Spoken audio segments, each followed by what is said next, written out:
Is hearing a baby cry normal when you're dying? Jean wondered as the sound cut through the haze. Was it blood loss delirium?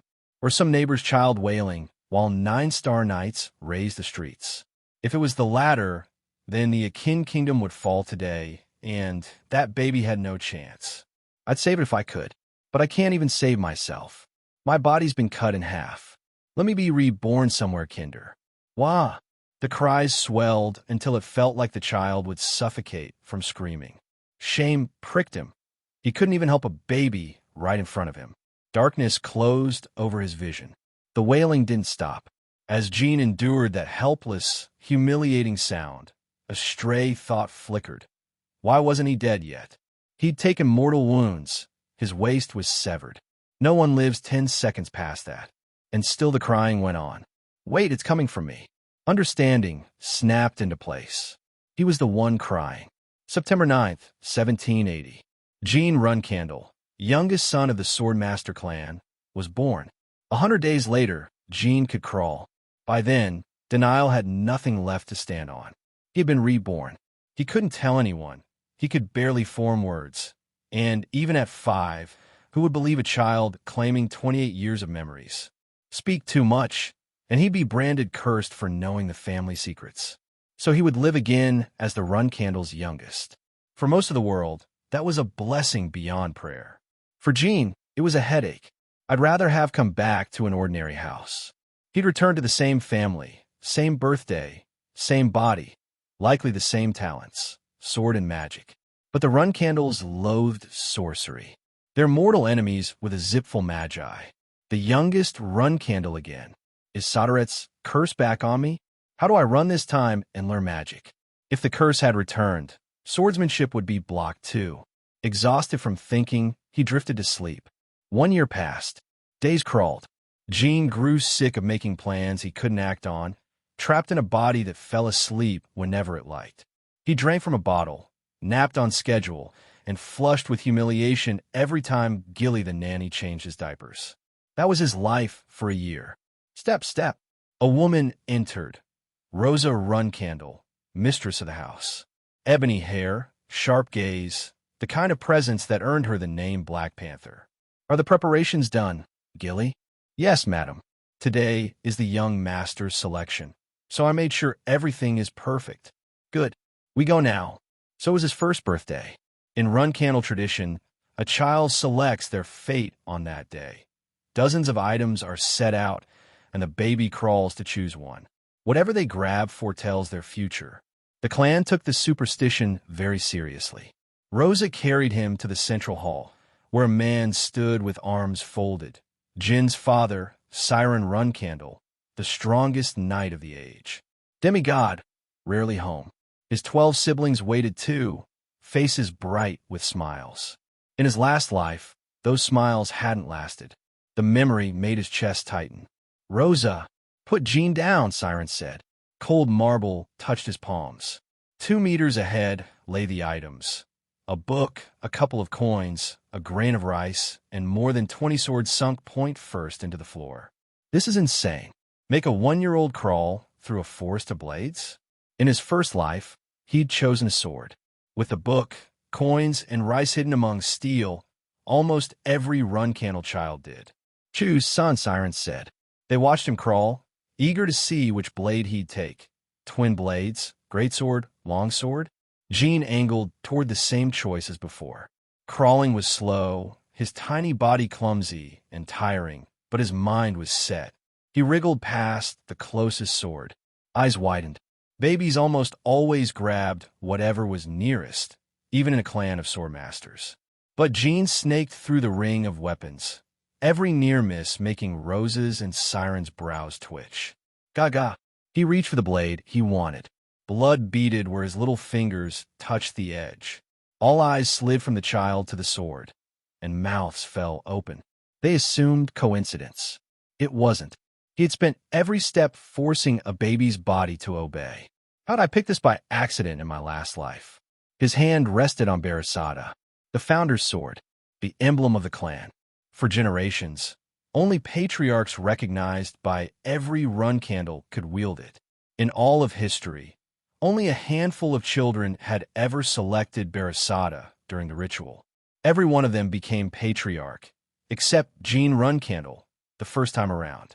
Jean chose the founder's sword, Sirens said, voice low. Joy flashed on some faces. Displeasure flickered on others. Such was the clan's superstition. The ritual is over, Sirens said. Bring Jean to Storm Castle. 6 years had passed since Jean touched Barasada. He no longer suffered the indignity of diapers, but acting like a normal child still felt forced. I need to get out of Storm Castle. Storm Castle sat apart from the main Runcandle estate. By rule, no Runcandle child took a step beyond its walls before the age of 10, insurance against assassins. 2 centuries ago, the Kungan Sword clan had tried. 9 Runcandle children died. The next day, the Kungan name vanished from history, root and branch. Since then, the rule held. The place lived up to its name. It crowned Mt Murakan, the highest peak in the world, wrapped all year in rain, wind, and lightning. Not exactly ideal for a child's mind to grow straight. No wonder my brothers turned out so vicious. Only 3 children lived here now, Jean and the Tana twins. 5 elite guards, a handful of servants, and the nannies filled the rest. Jean, the grating voice belonged to Daytona. 2 years older, all teeth. Where's your precious Barasada? Lose it? Cool. Haytona chimed in beside him, a mirror image and just as smug. The Tana twins, devil spawn, people used to say. Jean agreed. They'd tormented him since last year, starting small, locking the latrine door, salting his soup, then scaling up. A dead bird nodded to his handle. A scorpion slipped into his bed. Today, Gilly was out. The twins had waited for that. So had Jean. He turned to face them, calm. Hey, we're talking to you. Where's Barasada? A thin smile touched his lips. Not sure. Maybe I shoved it up your ass. Silence. Then red faces. What did you say? Your nanny's not here, idiot. Jean stepped forward. He'd been waiting for this day. In his last life, the 7-year-old Jean wouldn't have dreamed of resisting the 9-year-old Tonus. This Jean would. If you beg now, Daytona said, we'll stop at breaking your nose. Otherwise you'll end up worse than that bird, Haytona added. 5 short steps separated them. Haytona folded first, a punch sinking into his gut before he saw Jean move. Daytona blinked, and Jin's fist cracked his jaw. The blows were cold, heavy, edged by a shadowy aura Daytona barely registered before the next strike landed. Thwack! Thwack! No one else was in the corridor. Their perfect spot to bully him had become perfect for payback. As for that bird you crushed, Jean said, voice flat as he straddled them and kept punching, I buried it. He paused. Kids, technically. The hesitation died as fast as it came. The twins he remembered had made him eat horse dung. If he relented, they'd escalate. At last the Tonus lay twitching and unconscious. Jean stood, expression blank. Do your best to stay off my radar, he said, if you want to live. Young master, one of the guardian knights, sprinted in, eyes widening at the scene. 7-year-olds weren't supposed to do this to 9-year-olds, especially ones already learning Runcandle forms. Jean officially hadn't started anything. Daytona groaned. What happened? The knight asked. They fought each other, Jean said. Pardon? They fought each other. The knight knew it was a lie, but swallowed it. He was an outsider here. He bowed. I'll take the Tana young masters to the physician. No, there's somewhere else first. Where, young master? The grave. The grave. Carry them. The look in Jin's eyes left no room for argument. The knight hefted both boys and followed him through the downpour to a small mound in the backyard, the bird's grave. The rain hadn't washed it away yet. Put them down. But the storm, a stare, a command. The knight obeyed. Familial quarrels were not his to judge. Gilly found the twins 2 hours later. They lived, burning with fever, and avoided Jin's gaze until the day they left Storm Castle. Far to the east lay the unclaimed lands people called the Black Sea. Siren Runcandle had been meditating there for days. Monsters, even a mountain-sized ones, gave him a wide berth. A man bathed in blood approached and knelt. Patriarch, Khan reporting. He was the same guardian knight who'd followed Jin's order 10 days earlier. What is it? Siren asked, opening his eyes. A dispute among the young masters. You wouldn't disturb me for a scuffle. Speak. Khan relayed everything. A faint smile touched Siren's mouth. So did the twins die? They caught pneumonia, but they'll live. Then they learned something. You may go.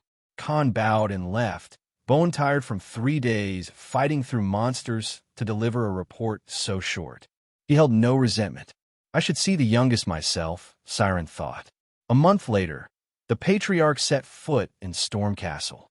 Hey everyone, Firescale Audiobooks here. If there's a novel you'd love to hear more of, you can support us on Patreon or Ko-fi. Depending on your tier, I'll make extra parts just for the stories you're most excited about. Usually I can only upload 4 to 5 parts of each novel, but with your support, we can go beyond that. And of course, don't forget to hit subscribe. It helps more than you know. When Siren left the Black Sea, the Runcandles living outside the Storm Castle became busy. They had to welcome back the patriarch who was returning from his outing for the first time in 5 years. Every Runcandle flagbearer must gather at the Storm Castle, except for those working on imperial requests. The Black Panther Rosa Runcandle's command spread around the world like a pulse. The flagbearers of the clan working in the Vermont Empire, Akin Kingdom, Jean Kingdom, Kireno Dukedom, etc., all promptly gathered at the Storm Castle. What is going on? Our youngest brother selection ritual ended years ago, so why is father coming to the Storm Castle? Siren's third son, Ran Runcandle, had returned from the continent's northern region, where he had been mowing down monsters. Did the Guardian Knights stationed at the Storm Castle mention anything? Siren's fourth son, Vigo Runcandle. He had to suspend his assassination task commissioned by a big shot of the Kireno Dukedom in order to return. His client would most definitely be displeased, but he had no other choice. Unfortunately for him, the Runcandle clan wouldn't compensate its agent for discontinuing their ongoing missions in order to answer their summons. Nothing at all. Seems like it's a confidential matter. Well, I'm not surprised. Even father is personally coming. Siren's third daughter, Mary Runcandle. She had been dueling and defeating powerful warriors in the southern region. And so, 7 of Siren's children assembled at the Storm Castle, along with a total of more than 200 knights and aides who had been assisting them. With this many members, they could destroy an average city in a mere 30 minutes and an average country in a single day. When the news that Siren had begun to move spread around the world, various rumors began to spread within the ruling class. Why is Siren making a move? Didn't he say he wouldn't leave the Black Sea for another 10 years? Are the Runcandles finally planning to dominate the world? Did the Zipfel clan show any reaction to this? The world's one and only Genesis Knight, Siren. Siren's offsprings, the Runcandles. The ripple effect of these names was huge.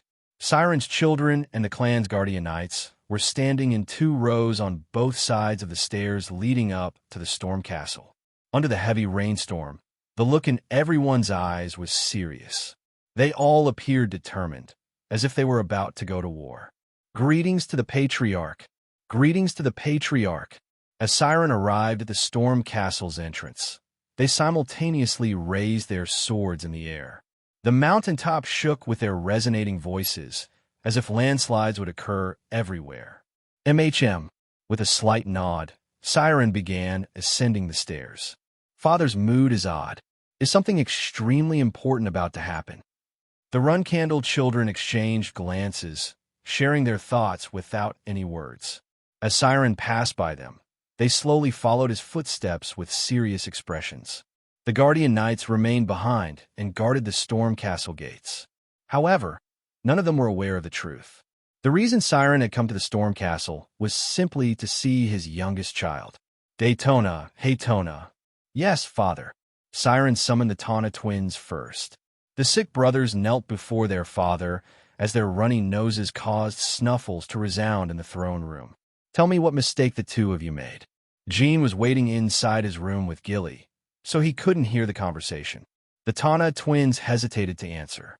As seconds passed, Siren's eyebrow twitched slightly. I asked you to tell me what mistake you made. That's.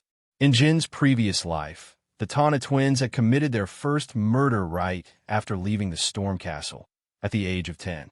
And as they grew older, they killed an average of 50 people every year. They were quite literally homicidal maniacs. However, as of right now, they were just 9-year-old brats. They were at the age when their strict father terrified them. Moreover, the word strict couldn't do their father justice. Not only that, their father had asked for their mistake.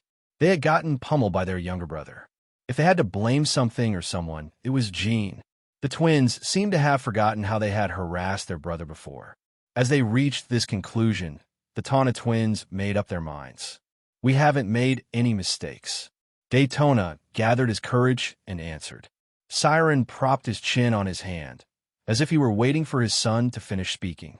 Jean used some unknown power to punch Haytona and me. That's right.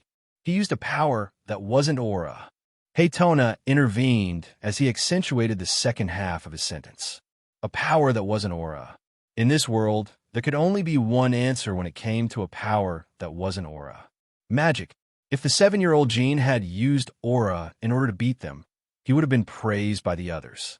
However, it was an entirely different case if it were magic. A child with run candle blood using magic was blasphemy. Therefore, the Tana twins were trying to convey the fact that Jean had used magic to defeat them. My sons. A gentle tone resounded. Yes, father. The twins answered brightly, as if they were criminals who had found a loophole to take advantage of. Realizing that their father's voice was gentle, they believed that they had a chance to seize victory. However, Siren completely ignored the Tana twins' excuse and spoke in a mellow voice. I shall give you two a piece of advice that you should engrave in your hearts. If you keep behaving like this, you will never survive within the Run Candle clan. We apologize, father. Go call Jean for me. As he walked down the hallway, Jean thought about the Tana twins who had come to fetch him. They were completely shriveled up and looked close to collapsing, as if they had fallen into a beast cage and had barely escaped with their lives. I used to wear the same expression in my previous life whenever I met up with father. I can imagine what those two went through. His father was seated, waiting for him to arrive. He carefully walked towards Siren as the events in his past life flashed through his head. My father, the strongest person I've ever seen, yet also the cruelest I've known. His mother, Rosa Runcandle, somewhat had a humane aspect to her. When Jean was kicked out of the clan, the news that she refused to eat anything for 2 days had spread around the world. Nonetheless, she ended up erasing the existence known as Jean from her heart entirely after a few days. However, Siren was different. He still had some human aspects to him, such as twitching his brows when he got angry or slightly smiling when he found something entertaining. Jean had also heard that when Siren was younger and hadn't become the patriarch yet, he could get frustrated, happy, and also struggled for his life. However, when he reached the demigod realm and became the Genesis Knight, those emotions slowly faded away. All that was left within him was an unconditional concern for the clan. It's a funny story. Even though he's reached the demigod realm, he's still protecting the clan as eldest brother hasn't taken over. Jean was clenching his teeth so hard he could hear them grinding. He had lived a miserable life in the clan until he got banished.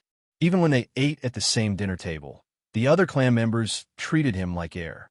However, he couldn't continue acting like this. Siren would definitely notice it. There's no way he wouldn't realize his youngest son was grinding his teeth as soon as he saw him. He may be my father, but I'll make sure he can't look down on me in this life. Jean knelt before Siren as he vowed this to himself and greeted him. Greetings to the patriarch. He was behaving like the adults of the clan who had long since departed the Storm Castle. He was welcoming Siren not as his youngest son, but as a member of the clan. Siren nodded in satisfaction and spoke to his son. Why did you call me patriarch instead of father? Jean pretended to ponder for a while. He had already predicted Siren's reaction to his greeting. My elder brothers, elder sisters, and the guardian knights, numbering over 100, returned to this castle to welcome you. So I infer that the patriarch's visit to the castle was a formal one. Siren's eyes widened. Excellent. Jean didn't respond to his father's exclamation and slightly lowered his head to show his gratitude. While it was unthinkable for a 7-year-old to show such impressive manners, Siren didn't suspect anything. He merely believed that Gilly had educated Jean properly, and that his son had a keen insight, just like how he had selected Barasada during the ritual. However, Jean wasn't a genuine 7-year-old. He had the mind of an adult from his past life. Siren was unaware of that fact, despite having reached the demigod realm. As he gazed at his son vacantly, Siren spoke once again. Just now, I asked your brothers what mistake they had made. They weren't able to answer my question. Yes, Patriarch. However, I feel like I should try asking you that same question. So, what mistake did Daytona and Haytona make? Once again, Jean pretended to think to himself. He had somewhat foreseen the conversation developing in this direction. No, in fact, he had completely predicted this outcome because Siren Runcandle would not hesitate to treat his sick children like war veterans who had been through countless hardships. The answer Siren wanted to hear had already been decided from the beginning. It's revenge. Siren's wide eyes glinted in astonishment. As he sat quietly for a few seconds, Jean explained his previous answer. My brothers should have tried to get revenge on me. A Runcandle must always repay one's dues to another, whether it be a favor or a grudge. Silence ensued. Jean was certain that this lack of reaction from his father was synonymous to satisfaction. However, he now had to show a childish attitude to eliminate any suspicion Siren could have. He raised his head ever so slightly with a worried gaze and asked his father, Was my answer incorrect? No. On the contrary, it was extremely satisfactory. Thank you, Patriarch. At his son's words, Siren showed hints of sadness in his eyes. You may call me father for now. Our clan members may have gathered at this castle to welcome me, but my visit here is purely for personal reasons. Yes, father. Siren faintly smiled as he looked down at his son. In the blink of an eye, all signs of contentment disappeared from his face. As his aloof and indifferent expression returned, Siren asked his son another question. What is this special power you use to defeat your brothers? I do not know either. Jean responded in a calm tone. You don't know? Siren raised his head. He hadn't expected this reply from his clever son, who had been giving satisfactory answers all this time. Yes, father. This power is an aura, so I'm not sure what I should call it. Once again, the flow of the conversation had been predicted by Jean. He had shown a childlike innocence on purpose, just like he had done earlier. Swoosh! The sound of flames swirling resounded. Jean had generated a handful of dark energy atop his palm. It was the power he had used to pummel the Tana twins. He had gained this power, spiritual power, through his contract with Saderet, the god of shadows. Despite acting like an ignorant child, Jean knew better than anyone what this power was. He also knew that Siren would recognize this power. May I request Father to give this power a name? Jean looked up to Siren with twinkling eyes. Siren's jaw dropped for the first time since he reached the demigod realm and became a Genesis Knight. Lord Saderet. He finally managed to shut his mouth. As he stared at his son's palm, Siren gulped. Could it be that this child was the reincarnation of the clan's founder and first patriarch? Such questions went through his mind as Siren thought to himself. Saderet, the god of shadows, a being that all the magicians of the world yearn for. However, Siren and Jean were both aware of a different truth. Originally, Saderet didn't specialize in magic, but was something akin to a god of swords. Moreover, 1,000 years ago, he had made a contract with the clan's founder and had protected the Runcandles for years.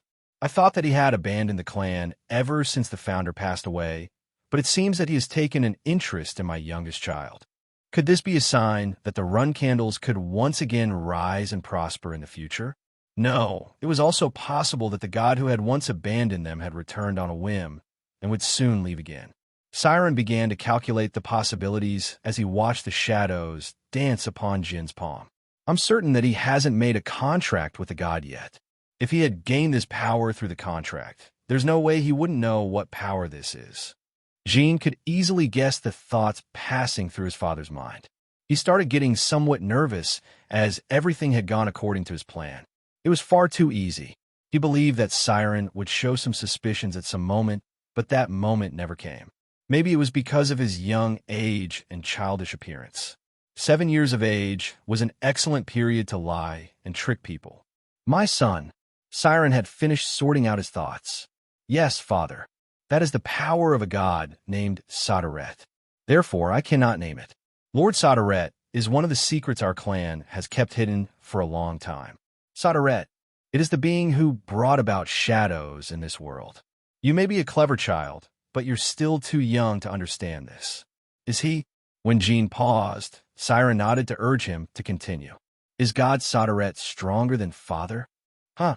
Siren let out an awkward laugh, signifying his defeat. He had never laughed like this ever since becoming a demigod.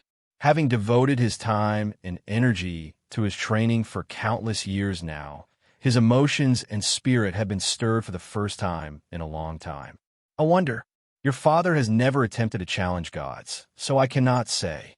Truly a prideful reply, not knowing the answer for never having battled gods. Nonetheless, Jean shuddered as he listened to his father's reply. The person in question was Siren Runcandle, the strongest man on the continent. Even the clan master of the Zipful clan, Keliark Zipful, could not hold a candle to this man. Smirk. Siren showed a toothy grin. I've truly made the correct decision to come and meet you today. Your naive question has become a great topic of interest for me. Thank you, my son. Come closer. Could he win against a god? Siren had called this question a topic of interest.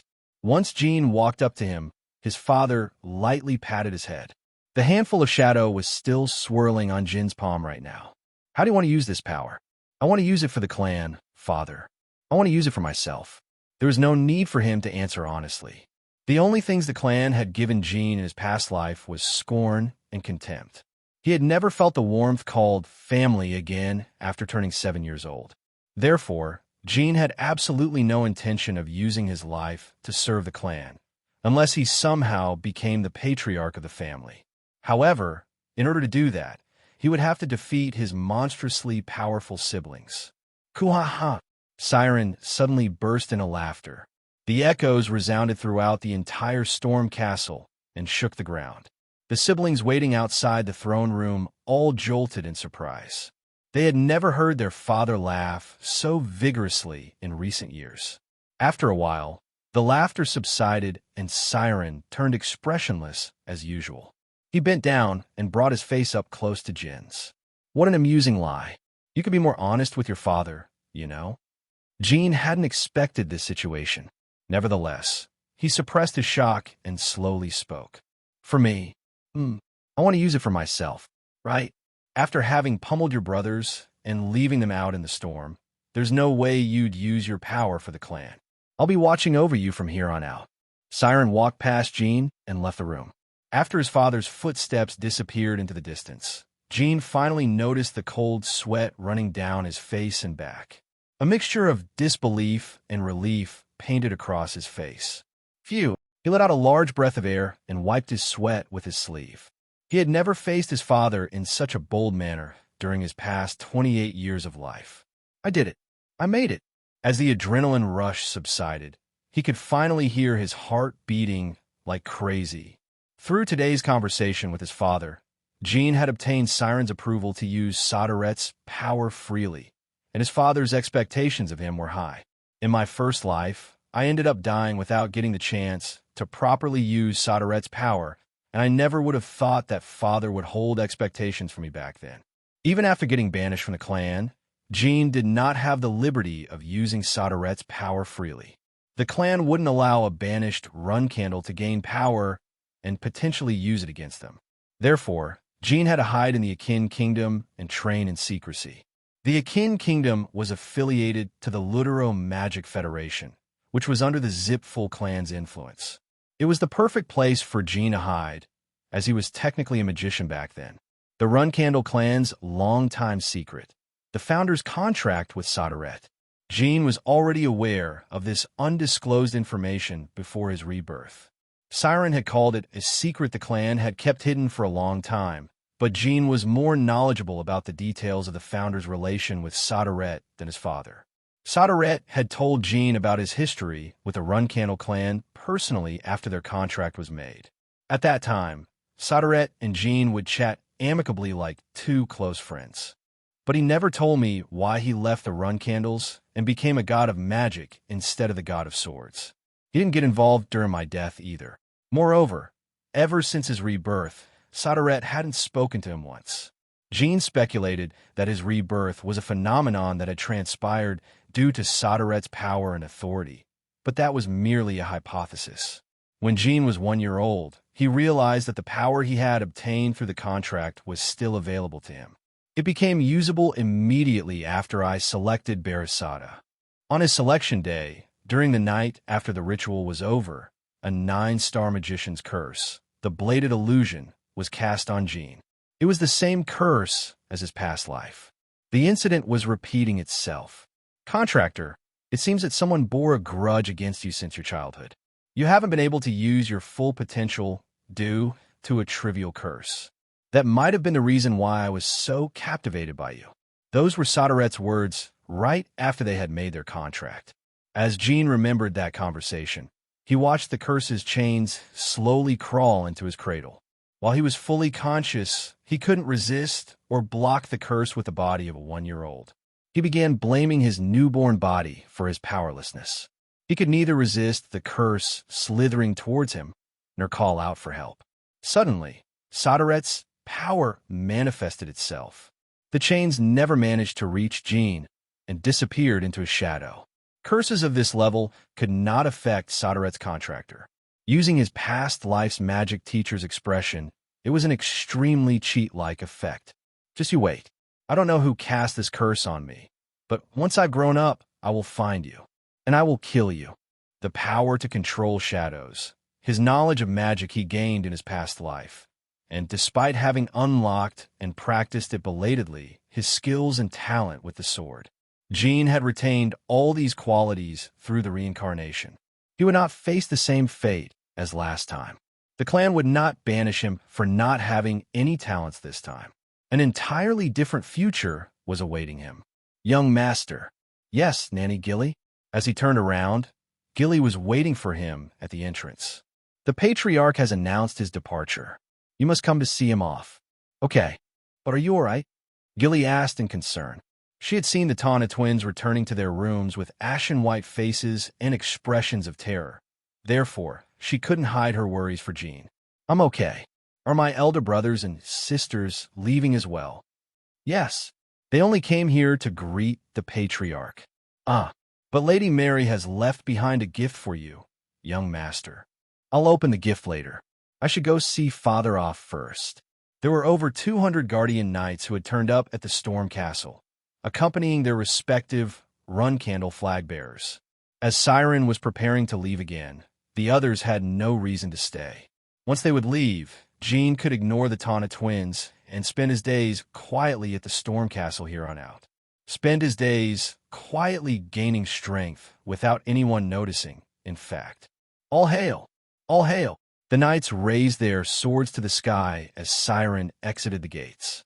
Jean and the Tana twins stood next to them and bowed their heads as well. The next time I see Father will be at the main house instead of the Storm Castle. Siren returned to the direction of the Black Sea. The people who were expecting Siren to lead them to a bloody battle against the Zipfel clan all hid their disappointment deep in their hearts. The Run Candle flag bearers each returned to their original whereabouts, followed by their guardian knights. Siren never returned to the Storm Castle again until Jean turned 10 and left. However, the guardian knight, called Khan, would occasionally leave for the Black Sea in order to inform the patriarch about Jin's recent actions. Elder sister Mary isn't in her right mind. I'm still only 7 years old. Haha, to think she'd give me such an amazing present. Jean shouted out in his mind as he opened the gift in his room. Gilly's eyes also turned wide as she checked the item left behind by Jin's third sister, Mary. Before their eyes was the heart of a beast summoned by a magician from the Zipfel clan. Mary had personally killed the summoned beast in the continent's southern region. A phoenix heart, a rare and precious gift Jean never received in his previous life. Mary was wishing for his well-being and wanted her youngest brother to grow up strong and healthy. Jean could now decoct the heart and consume it. Jin's third sister, Mary Runcandle. Currently aged 19, she is known around the world as Stormwind Mary. In the Runcandle clan's thousand-year-old history, not a single child failed to become a one-star knight before reaching 14. By 16, most would be three-star knights, and the average would become a five-star before the age of 20. Mary's case was the complete opposite of the past Jean. She exceeded the Runcandle clan's norm. While Jean became a one-star knight at 25 years old, she achieved the same feat at 12 and was already a five-star knight at 16. Moreover, she was currently a six-star knight. Despite not being 20 yet, she reached a stage that most people around the world could only dream of attaining. By exceeding the Runcandle norm, the word genius that applied to all Runcandles could no longer do justice to her and her achievements. Regardless of her talents, Mary was one of the few people who had shown goodwill and compassion towards Jean in his previous life. She may have a screw or two loose in her head, but she's given me an incredible gift. I was just starting to get frustrated by my slow growth speed. 1 month has passed since Siren left the Storm Castle. During that time, the smell of the phoenix heart being decocted in the kitchen had spread throughout the entire castle. Moreover, several corridors and halls near the kitchen were scorching due to the special heat released by the phoenix heart. Despite all this havoc, Mary had returned to the southern region as if the heart was insignificant to her. Normally speaking, a phoenix heart was a rarity similar to an elixir that even kings and queens couldn't eat often. The meat was tender and softer than veal. It had a richer fragrance than truffles, and its effects were far more potent than herbal tonics. Young master, within a couple of hours, you'll finally be able to eat the heart. Good job waiting patiently until now. Jean nodded excitedly as his eyes glimmered. It had taken Mary's gift a month to be fully cooked.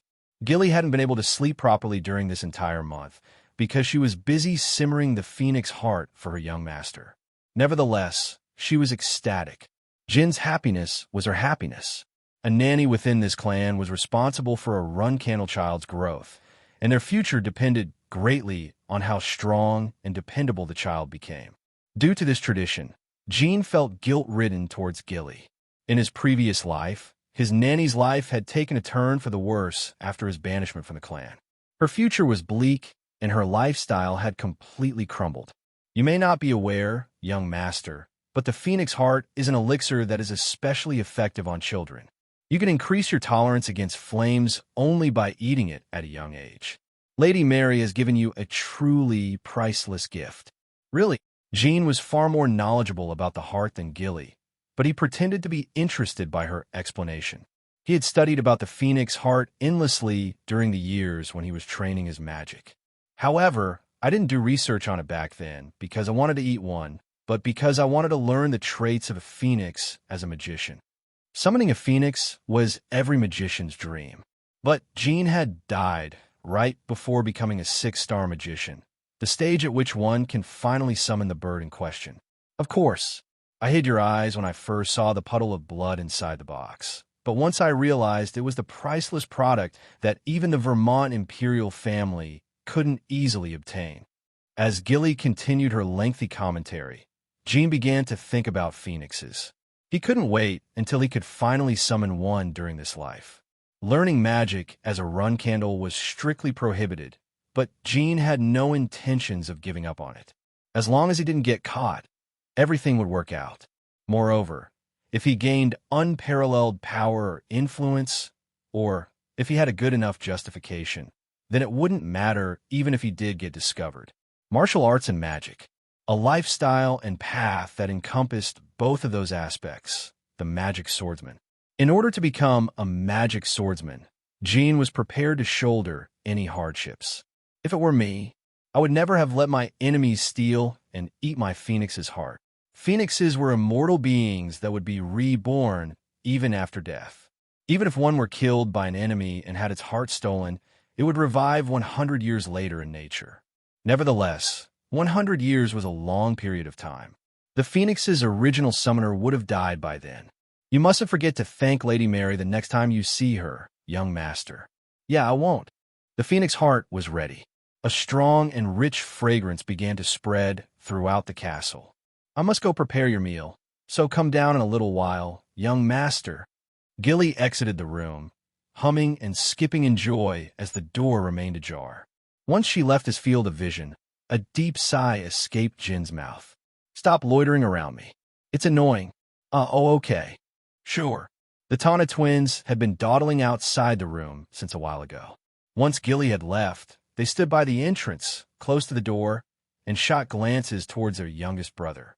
Jin let out a light snicker when he noticed the twins drooling from the smell. Geez, look at these cute little brats.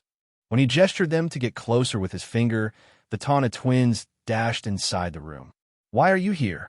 Jin asked them coldly despite knowing full well that they were here for the Phoenix Heart. The Tana twins were squirming awkwardly, as if they desperately needed to head to the bathroom. They wanted to ask Jin to share some of the Phoenix Heart, but were too afraid to do so. The beating from last month and their father's scolding had traumatized them. Jin found this situation quite entertaining. In his previous life, the Tana twins would always steal something from him or beat him up if he bumped into them in the hallways. He could never have imagined that they'd be the ones being cautious of him now. They were probably ordered by Emma to convince me to share some Phoenix Heart with them. Emma Niltro. Just like Gilly, she was a nanny living in the Storm Castle. She was in charge of the Tana twins' growth. However, unlike Gilly, who had died a gruesome death during Jin's first life, Emma had been living lavishly thanks to the well-off Tana twins. Despite becoming crazed murderers, Daytona and Haytona never forgot about Emma and took good care of her. But that was all part of her plan. If Gilly was the type to raise children with love and affection, Emma was the type to raise them using the carrot and stick approach. She never taught the Tana twins concepts such as selflessness or morality. Truth be told, both of those concepts weren't very useful in the Run Candle clan, as one's enemies could take advantage of them. But Jean still believed that Emma's teachings were distorted. She was the biggest influence upon the Tana twins' upbringing and was the cause of their twisted characters. You see the Phoenix. That isn't there a bit too much to eat on your own? What was that? I can't hear you. The Phoenix Heart soup. Could you share a bowl with us? Otherwise, we'll get scolded by Emma. Do us a favor, brother. Seems like they're more afraid of Emma than me. Jean snickered as he thought to himself. I don't want to. Please. We're begging you. The Tana twins were on the verge of crying, but Jean had not a speck of sympathy for them within his heart. Jean already knew that the Tonas were used to the carrot and stick approach, so he planned on making them do some physically exhausting work in return for the Phoenix Heart soup. If you're willing to go that far, then I won't refuse. But I have a condition. Oh, what is it? What is it?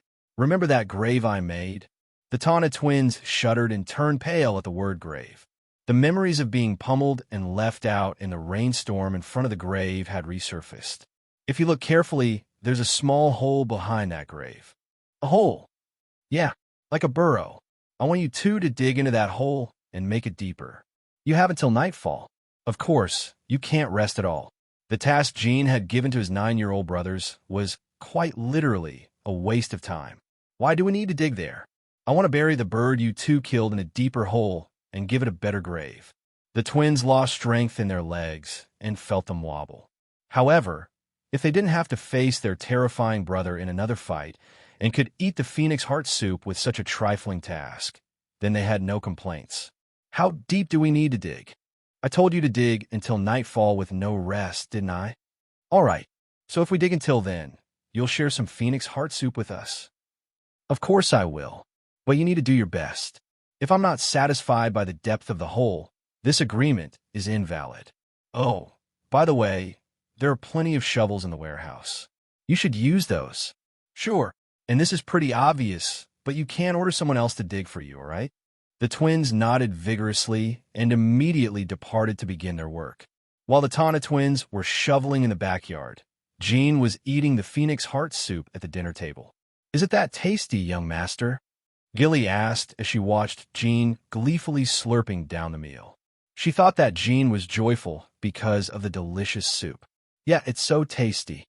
There's more than enough to last you for 3 days, so don't hesitate to ask if you want another serving. With each spoonful going down his throat, Jean could feel his bones and skin becoming sturdy.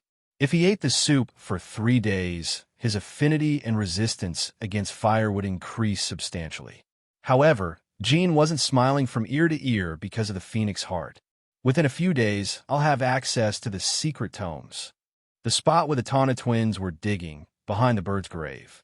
Despite being only 9 years old, the twins' physical abilities were still far above the world's average, as they were of the Runcandle bloodline. The Runcandles had special bodies, as if they had been blessed by the heavens. So if the twins continued digging until nightfall using their blessed bodies, the hole would reach the underground wall. They won't be able to tell if it's a wall or just a hard boulder, though. Below the Storm Castle was a secret underground area where some of the Runcandle clan's wrongdoings were hidden. The secret tomes of other clans. The Runcandles had subdued and destroyed other clans throughout their history. During these wars, they would steal their enemies' secret books, scrolls, and records. It goes without saying that Jean wouldn't be able to easily infiltrate the underground area just because the Tana twins dug until the wall. He would have to deal with the 2 protective installations that repelled outsiders first. But Jean already knew how to disable them. He had technically lived in the Runcandle clan for 25 years during his previous life, despite being treated worse than bugs. He had picked up some information and a few tricks here and there within the clan. I'll just study those books until the day I leave the Storm Castle. Jean had emptied 2 bowls of soup for dinner. Nanny Gilly, yes, young master, could you share some of the Phoenix Heart soup with the twins when night falls? How much should I give them? 1 spoonful each. Oh, 1 spoonful? Why bother sharing some with them in that case? You should eat it all on your own instead. I must keep my promise. If they complain about it and ask for more, tell them I said this. I'll show you how kind and gentle Emma is compared to Mita. Gilly smiled awkwardly as she bowed to him. Young Master Jean, has the ruthlessness of the clan already started to affect him? He's still too young to be acting like this. As her wry smile turned into a bitter expression, Jean cuddled into Gilly's embrace. Elder Sister Mary gave me the heart for my sake, and Gilly carefully prepared the soup for an entire month with dozens of sleepless nights. I don't want to share such a precious meal with those idiots. Young Master, SHCRRT, SHCRRT. Despite being drenched from the rain, the twins continued shoveling the earth. They reached the underground wall around midnight, which was when they finally stopped digging. 1 spoon, 1 spoonful only? That's just unfair. We dug the ground for the entire day. The Tana twins belatedly realized that they hadn't decided upon a proper amount during their agreement with Jean, and were enraged by their so-called reward. However, they couldn't voice out their frustrations for too long, as Jean glared at them, as if to tell them to savor the spoonful gratefully. You brats! If one could earn a spoonful of Phoenix Heart soup with 1 day of shoveling, most people around the world would come running to me. Jean truly believed that the twins should be extremely grateful to receive a spoonful of the soup from him. The next morning, Jean went to the hole the Tana twins had dug. It appeared that the twins hadn't resorted to petty tricks. They had dug the hole quite seriously. Inside the deep hole, Jean could see a goldish stone wall on the side at the bottom. Currently, there were 7 guardian knights, 2 nannies, and a dozen servants at the castle. Of course, the Tana twins were here as well. Nobody would come here looking for Jean or suspect him of scheming something. Telling them that I wanted to come here to pray for the dead bird was a pretty good excuse. Recently, the members of the Runcandle clan residing at the Storm Castle were wary of Jean. The youngest child of the patriarch did not behave like a young child and was eerily mature. In fact, some were more than just wary. Many were afraid of the 7-year-old boy. The servants gossiped about him, saying that he was a perfect copy of his cold-hearted father, and the guardian knights obeyed him as if he were their superior. But when Jean said that he would go pray for the bird, they were all relieved. They thought that despite being Siren Runcandle's son, a child is still a child. I pray that you'll find happiness in your next life. Jean hadn't lied when he said he would pray for the bird. He truly did pity it. Once he finished moving the bird's grave to the bottom of the deep hole the twins had dug, Jean approached the stone wall on the side. There were scratches made by the shovels on its surface. The wall itself wasn't very solid. There weren't any metal bars or wires inside to increase its durability, so Jean could easily destroy it with a punch wrapped in shadows. However, breaking like that would definitely create a loud explosion. The constant rain outside would somewhat muffle the sound, but the 7-star knights in the castle would most likely catch the noise. Huh. Jean suddenly laughed as he couldn't hold himself back. He then spread out his arms and placed his hand against the wall. Immediately, the stone wall began to vibrate ever so slightly. Room. It was the 1-star earth magic spell, Earth Resonance. Earth Resonance was a spell that magicians often used while camping outside or exploring the wild, but its lethality was nigh zero. I've been dying to use magic. The practicality and pleasure of using magic. He hadn't felt this liberating sensation for the past 7 years. Because he had retained his memories and knowledge from his past life, being unable to use magic since he was born was like a punishment to Jean. Magic, a magician's strength. When he first realized he had been reborn, Jean wondered how he should start learning magic and store mana again. However, his worries were unfounded. Just like how Soderet's power was still available to him, the mana he had amassed during his previous life was also accessible in this new life. The only issue is that there's a limit to the amount of mana I can use right now because of my immature body. But it's better than nothing. In his past life, Jean was about to reach the 6-star realm in magic after training for 3 years. Currently, the amount of mana Jean could utilize was equivalent to that of a 1-star magician, but it would increase over time as he grew up. Every time he aged by another year, he could feel more mana generating within him. Moreover, it was a natural occurrence. Jean hadn't been training to increase his mana or anything. Therefore, he came to the conclusion that the mana he had accumulated in his past life was slowly returning to him over the years. The mana of a 1-star magician at 7 years old. I'm certain that no one else in history managed to achieve this feat at this pace. I'll reach 6-star before I turn 20 at the latest. His second life was incomparably preferable and advantageous compared to his first one. He was ecstatic and overjoyed right now. At the young age of 7, Jean could utilize both spiritual power and mana, along with the knowledge and expertise in 3-star swordsmanship and 5-star magic. Furthermore, he could now study the secret tomes of countless martial clans around the world that the Run Candle clan plundered from. His motivation was at its peak currently, and it would not die down for a long while. I truly am a magician down to the core. I never thought I'd be so delighted to use a simple spell like Earth Resonance. The times he could use magic within the Run Candle clan was extremely limited. One could even say that until this moment, Jean had no other opportunities to use magic. There were almost no instances when Jean was on his own without anyone accompanying him. Gilly would always be with him, and in the rare cases when she wasn't present, the guardian knights and servants would be by his side. And if, by some miracle, none of them were next to Jean, the Tana twins would come bother him. Therefore, Jean never had the chance to use magic. There were also no moments when he would have no other choice but to resort to magic. Even though Jean could now push the twins around like his servants, he could not afford to use magic and get busted by them. If word spread to his parents or older siblings that Jean had used magic, his pleasant new life would immediately come to a close at that exact moment. I should seal away my magic for a while after today. Can't afford to get caught. But one day, I'll find a way to use as much magic as I want. Just you wait. As he licked his lips in anticipation, Jean once again focused on his hands placed against the wall. The sensation of having mana flow through his hands and fingers and spread throughout the wall sent shivers down his spine. SSSSSSSSSD. And so, 10 minutes passed by quietly. Earth Resonance's vibrations silently created dozens of cracks and fissures on the wall.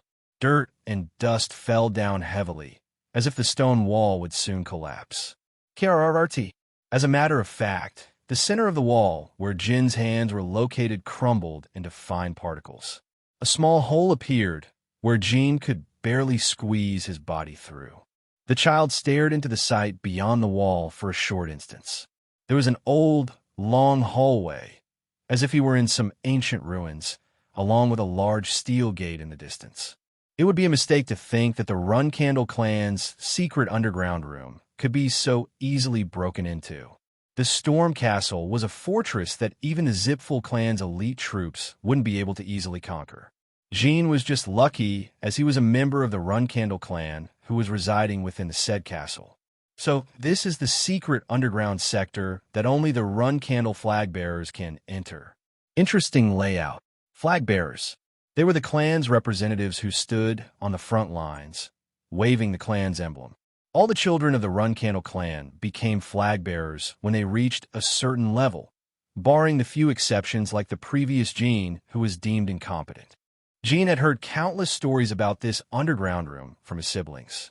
He, who could only imagine the wonders hiding inside, could finally see it with his own eyes. Jean slightly choked up, as if something deep within his heart had surfaced. I didn't think it would affect me this much, but seeing it for myself, my emotions reacted subconsciously. Phew! After exhaling and calming down, Jean squeezed himself into the hole. Back in the pit the twins had dug, he could hear the constant downpour crashing onto the ground. But as soon as he entered the underground corridor, the noise completely disappeared. With a solemn heart, Jean removed his shoes. He couldn't leave behind traces of mud in the corridor. The path was dimly lit by a few torches on the walls, where oil dripped down. Jean was about to create a flame with magic to illuminate the place, but decided to grab one of the torches instead. Walking down a worn-down corridor barefoot with a torch in hand, he felt like he had become a monk. Mother used to tell me that before reaching that door, the Run Candle children need to prove that they're part of the bloodline. Jean remembered hearing that when he was around 16. Back then, Rosa still believed that her youngest child would one day become a respectable member of the clan. She could not accept the fact that her child was untalented and held distorted expectations towards him. Rosa had secretly broken the clan rules in order to give Jean confidential information, despite the fact that he wasn't a genius like his siblings. She wanted to believe that Jean would one day become a 6-star knight and receive the qualifications of flag bearer. Rosa Run Candle, the Black Panther, was one of the strongest people in the clan and the world. However, the reason why she couldn't have an objective view and judgment towards Jean was simply because she was a mother, his mother. Even so, she ended up facing and accepting the reality later on. Jean stopped reminiscing about the past and paused his walk towards the metal door. He was at the center of the corridor. There were still around 50 steps left until he reached the gate. Run Candles and magic. Puffed. Jean couldn't help but chuckle when he noticed the magic circle on the floor. It was a large magic circle, but even apprentice magicians could easily analyze it. The magic circle of blood and barrier. It was a popular magic circle one could often find at the entrances to kingdoms or inside a businessman's warehouse or at a famous mercenary group's headquarters. Despite its impressive and grand name, it was a basic circle. It was no different to a simple security device. All it could do was determine whether someone would pose a threat through one's blood. Those magic-hating clan members actually laid down a magic circle in front of the clan's secret chamber. Not only that, it's such a flimsy circle. Jean bit down on the inside of his cheek. A trail of blood seeped out of his mouth and ran down his chin. Before it could drop on the floor, Jean caught the blood with his hand. Drip, drip. All he needed was a few drops in order to activate the magic circle of blood and barrier. As he shook off the blood on his hands onto the circle, a blue aura began to fill the air from all 4 directions. Proof that we're part of the bloodline? What a joke. Jean was curious to know which of his ancestors was stupid enough to place this magic circle here. This magic circle wasn't elaborate enough to be able to verify someone's bloodline and lineage. In fact, Jean wasn't sure if such magic existed in the first place. There were only 3 things this magic circle could determine. It could detect whether the blood was that of a monster, a human, or a plague-stricken human. In other words, as long as they're able to reach this underground corridor, any healthy human is able to activate this magic circle safely. The magic circle was completely useless except for how it added an air of mystery to this ancient, hidden chamber. They believe in that weird superstition called the selection ritual. They also believe that this magic circle is able to recognize a pure-blooded run candle. This clan is quite peculiar. Very peculiar. Clang, clang, Kriawalk. With the circle's activation, Jean could hear gears and metallic parts grinding and moving beneath the floor. The circle was stopping the traps operation, the traps that would have attacked Jean if he didn't activate the magic circle. He silently stood still and waited for the noise to subside. There are quite a lot of traps. I don't know the specifics, but the traps here are more elaborate than those found in a royal palace. The magic circle soon began to dim down and lost its luster. The traps had all been disabled. Jean resumed his march and headed towards the door. He had safely dealt with one of the security systems of the Storm Castle's secret chamber. The remaining one was to safely open the door. But that was even easier to do than activating the magic circle. Run Candle's descendant has come to solace Murakin. Creak. The gate began to slide open as soon as Jean uttered the password. It was another type of barrier magic similar to the magic circle just now, but was on a completely different level. It was a spell cast by a great dragon, who has since fallen into a deep slumber. The password deactivates the spell, but without the correct words, the door will never budge open. That was the potency of this barrier magic. One would have to be at least a 9-star knight in order to break the door open. I heard the password from my second brother before my rebirth, though he was being sarcastic, saying that it would never be of use to me. The Storm Castle's location, MT Murakin Summit. The name Murakin did not signify the mountain in the first place. It was the name of the black dragon who once reigned over this region. Murakin was defeated 1,000 years ago by the first Run Candle Patriarch and went into a deep slumber after handing over the Storm Castle. This story was the most popular legend of the Run Candle clan, known to everyone around the world. The first thing Jean saw when the door opened wasn't a shelf with countless books, but a glass coffin. Inside the glass coffin was a human body. It was Murakin who had transformed into a human before entering a deep slumber. Nobody told me about this. Bottom. Having come across an unexpected sight, Jin's body froze in surprise and unease. He then slowly began approaching the glass coffin. I remember hearing the story that the black dragon Murakin was defeated by the first patriarch and fell into a deep slumber. So he was sleeping here. Jean didn't know a lot about Murakin. The legends and myths of the clan rarely mentioned him. They just didn't care much about a dragon that had long since disappeared into the annals of history. The currently active dragons were more worrisome and troubling. The glass coffin was sparkling clean, without a single speck of dust on its surface. But it wasn't being cleaned every day by a maid. The spotlessness was due to the mana surrounding the coffin. Jean touched the mana with one hand, and chills immediately ran down his spine. As he swallowed his saliva, Jean took another step forward. That was an interesting sight. There was nothing Jean could learn from Murakin. If it were an awake and active dragon, things would have been different. But Murakin was a hibernating dragon inside a coffin, so Jean was more interested in finding the secret tomes. This place is bigger than I thought. The underground chamber seemed larger than the central hall at the Storm Castle. However, it felt empty as there were no decorations furnishing the place. Jean quickly began searching for the tomes. Creak. He pushed open the sliding door and located the library. Actually, it was far too shabby to be called a library. The Run Candle's secret library only contained one bookshelf and a few chairs. However, that was more than enough space to house the secret tomes. There could only be so many books written by other martial clans around the world. The library would have no use of extra shelves. The tomes. On the 1.50-meter wide shelf were dusty books arranged neatly. These books had once been written and used by martial clans around the world and tried to protect them with their lives on the line. These were the essence of the martial clans that only the flag bearers could read. Jean calmed down his trembling heart and began checking the names on each of the books on the shelf.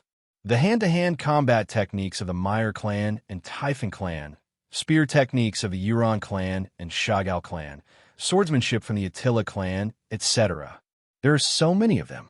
Jean also found a few books from the Kungan clan, the clan of swordsmen that had attacked the Storm Castle around 200 years ago.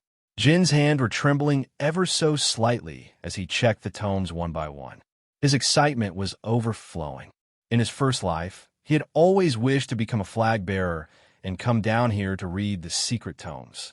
Now that he was finally here, the memories of his hardships and despair flashed through his mind.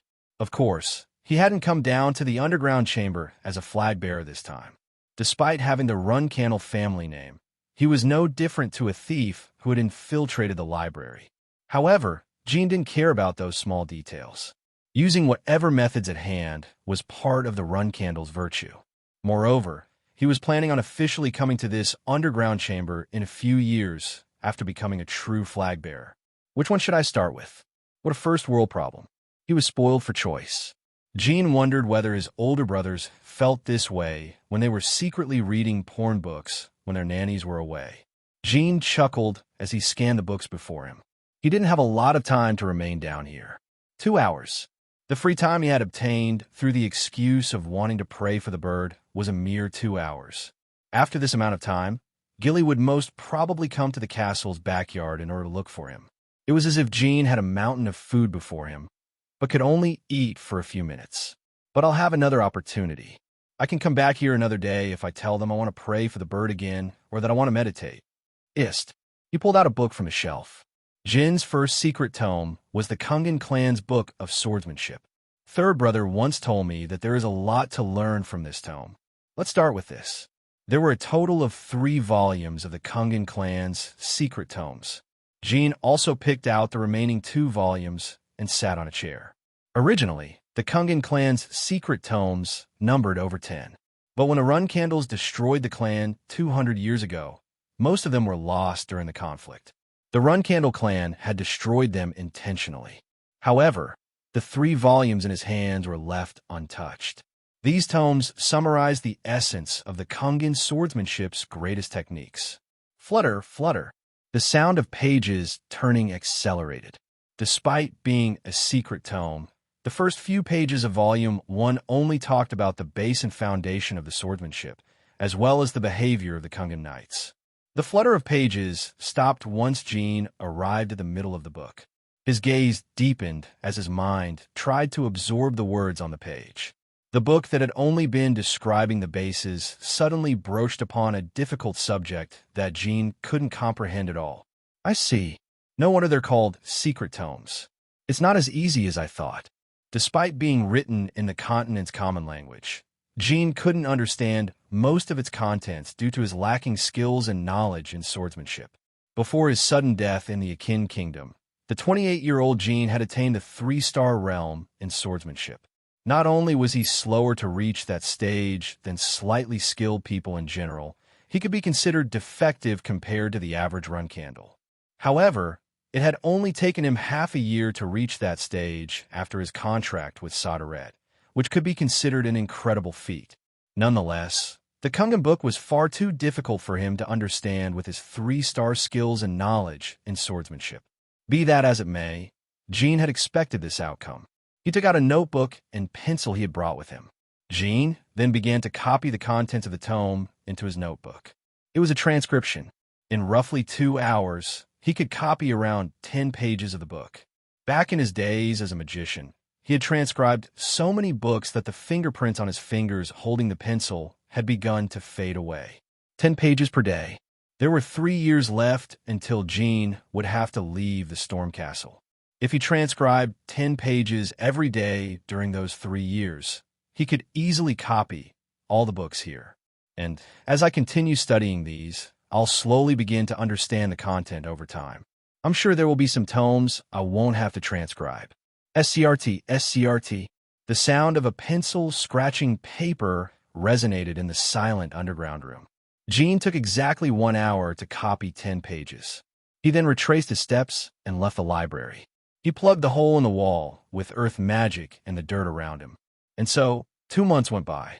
During that time, Jean had fully transcribed the 3 volumes from the Kungan clan, as well as 2 tomes about the Meyer clan's hand-to-hand combat techniques. As the days went by, Gene felt more and more energetic and enthusiastic. He had never felt happier to get out of bed in the mornings before. What excuse should I use to go down there today? Praying? Meditating? No, I used those yesterday and the day before that already. There was a rumor going around the castle, where the servants believed that the spirit of the dead bird had possessed Gene. He continuously went to its grave for 2 months in order to pray and meditate, so their confusion was understandable. Moreover, having heard this odd rumor, the Tana twins began to fear Gene to a far greater extent. Should I come up with an excuse that will let me go there every day without raising suspicion? After pondering for a while, Gene couldn't think of anything.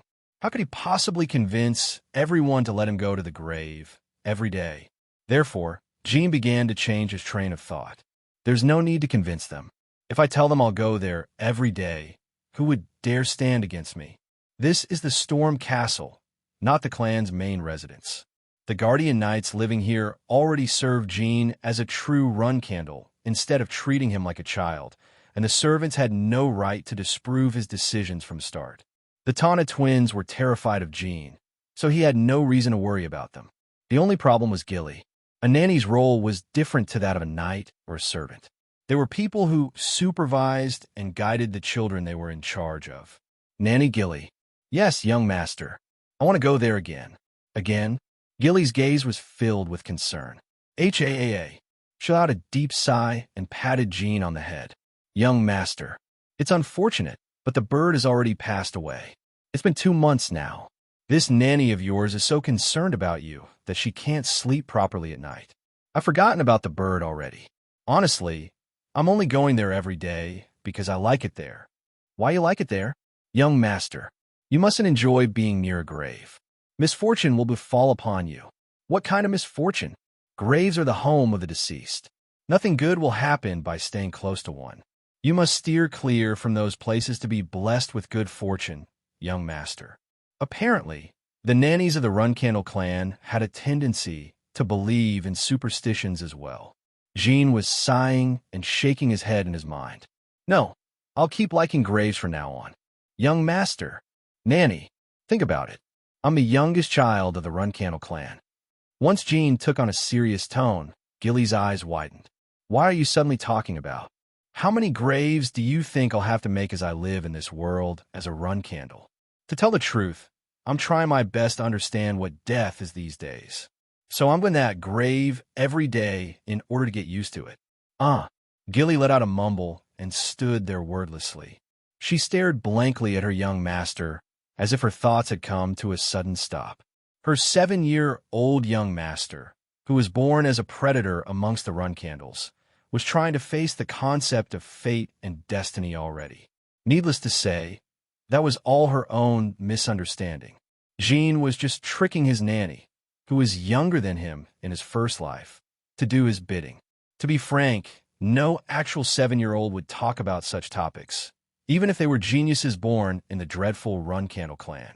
Nevertheless, Gilly and the others at the Storm Castle had no reason to doubt Jin's words and actions. No one would imagine that he had retained the memories from his first life. Something has definitely changed about the young master ever since he met the Patriarch. The Patriarch must have told him something crucial. Gilly fixed her expression and bowed down. In that case, I will not stop you. I believe that the young master will one day become a remarkable knight who will lead the clan. And having listened to your honest opinion, I must say that I'm extremely proud of you, young master. Thanks, Gilly. Until I leave the Storm Castle, I'll be spending time at the grave for 1 to 2 hours every day. Yes, young master. And while I'm over there, I don't want to be disturbed in any way. Do you understand? I shall inform the knights about that. Also, young master. Yeah. If I were to say something as your nanny and as an adult, it's not always a good thing to think too deeply about such topics at a young age. Please enjoy yourself doing fun activities from time to time. All right, Gilly. In that case, I want a strawberry pie as a snack later, with lots of honey on it. Gilly's stiff expression finally loosened as color returned to her face. I'll bake the best strawberry pie in the world. Have a good time. Jean smiled brightly and immediately left the room. I did it. Now I can concentrate on transcribing without having to worry about anything. During the past 2 months, Jean was always nervous when he entered the underground chamber. If the knights or Gilly came looking for him and discovered the hole, chaos would descend upon the clan. Since I managed to catch Father's interest, they probably won't execute me even if they find out about this. But it would still be extremely troublesome and unnerving. A humming sound escaped his nose unconsciously. Even the earth resonance spell felt like it was creating a rhythm as it destroyed the underground wall he had resealed the previous day. He was planning on transcribing the final volume of the Meyer clan's tomes on hand-to-hand combat techniques. Scribble, scribble. As he rejoiced at how his remaining 3 years at the castle would be peaceful, he copied the contents of the page. His reincarnation was truly a blessing to him. The Meyer clan's hand-to-hand combat technique doesn't seem as difficult to understand as the Kungan clan's swordsmanship. But this passage about merging one's physical body with aura, I don't get it. Oh well, I'm sure it'll become clear with time. An hour went by inside the underground library. Having transcribed several pages without rest, Jin's thin and soft fingers were throbbing. As he decided to take a 3-minute break. Click! He heard a noise behind the sliding door. Jin immediately stood up in surprise and focused his senses. It was the sound of the glass coffin opening. During the past 2 months, he had spent transcribing the books underground. The only sounds that resounded down there were that of his pencil scribbling on paper and the occasional wind blowing. Therefore, despite being separated by the sliding door, Jin instinctively knew that Murakin's glass coffin was opening. Anyone else in Jin's situation would have come to the same conclusion. God damn it. Why is Murakin waking up now of all times? Badump, badump. His heart accelerated like crazy, as if it had lost complete control over itself. The calm and safe Storm Castle's underground area had suddenly become menacing and hazardous. A chill ran up his spine as cold sweat slid down his face. Could it be that I misheard it? As silence ensued, Jean began to doubt his ears. The previous sound could have been something else, or Jean might have imagined it from the beginning. However, his hopes were destroyed as another click rang beyond the sliding door. As a matter of fact, that wasn't the only noise this time. He could hear clothes brushing against the glass coffin, along with the sound of someone's feet touching the ground. There was no way the dragon who had been sleeping for 1,000 years was suddenly sleepwalking. It could only have woken up for a clear reason and purpose. Or it could be that its slumber was finally over, and that the timing was a complete coincidence. Calm down, calm down. I've never offended Murakin before. It shouldn't be hostile towards me. He didn't remember Murakin waking up in his past life. There's no way Jean couldn't have heard of the news of Murakin's awakening, especially since he was still living in the Storm Castle back then as well. In that case, this incident is because of my return in time. My guess is that Murakin woke up because of my constant appearance here. There was a famous story around the continent. It said that one shouldn't disturb a sleeping dragon. Otherwise, one's life will be forfeited. Needless to say, despite being a famous story, people rarely came across dragons in real life. In any case, the moral of the story was that dragons have terrible personalities. Hey, flinch. A low and deep voice reached Jean from behind the door. Jean was still pondering on how to survive this situation. A few chaotic seconds went by. He made up his mind on how to behave towards Murakin. Be respectful yet brazen. Even if Murakin tries to attack me, I just need to buy time until the knights arrive. But that was only for the worst-case scenario. And even if the worst-case scenario were to occur, Jean was confident that he could survive with his life intact at the very least. He could easily buy time with Soderet's spiritual power, his own magic, and his silver tongue. It was unlikely that he would die. As soon as he reached that conclusion, the stress weighing down on his shoulders eased up. Murakin could also be different from what he imagined. The dragon could be friendly with him instead of being hostile. SCCRT. Jean stood up and slid the door open to face Murakin. The black-haired, handsome young man he saw every day in the coffin was now standing straight before him. The dragon's human body was toned, and one would never believe that he had been asleep for over 1,000 years. Our Runcandle's descendant greets the clan's guardian. Jean deliberately stuttered and spoke nervously. He believed that he should act like a child who was afraid of the 1,000-year-old dragon.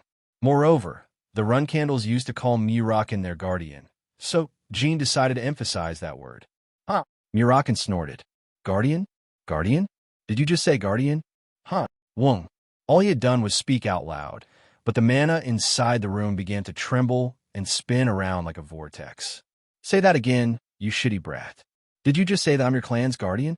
Murakin's body disappeared into a handful of black smoke, only to materialize right before his eyes. Are you not Lord Murakin?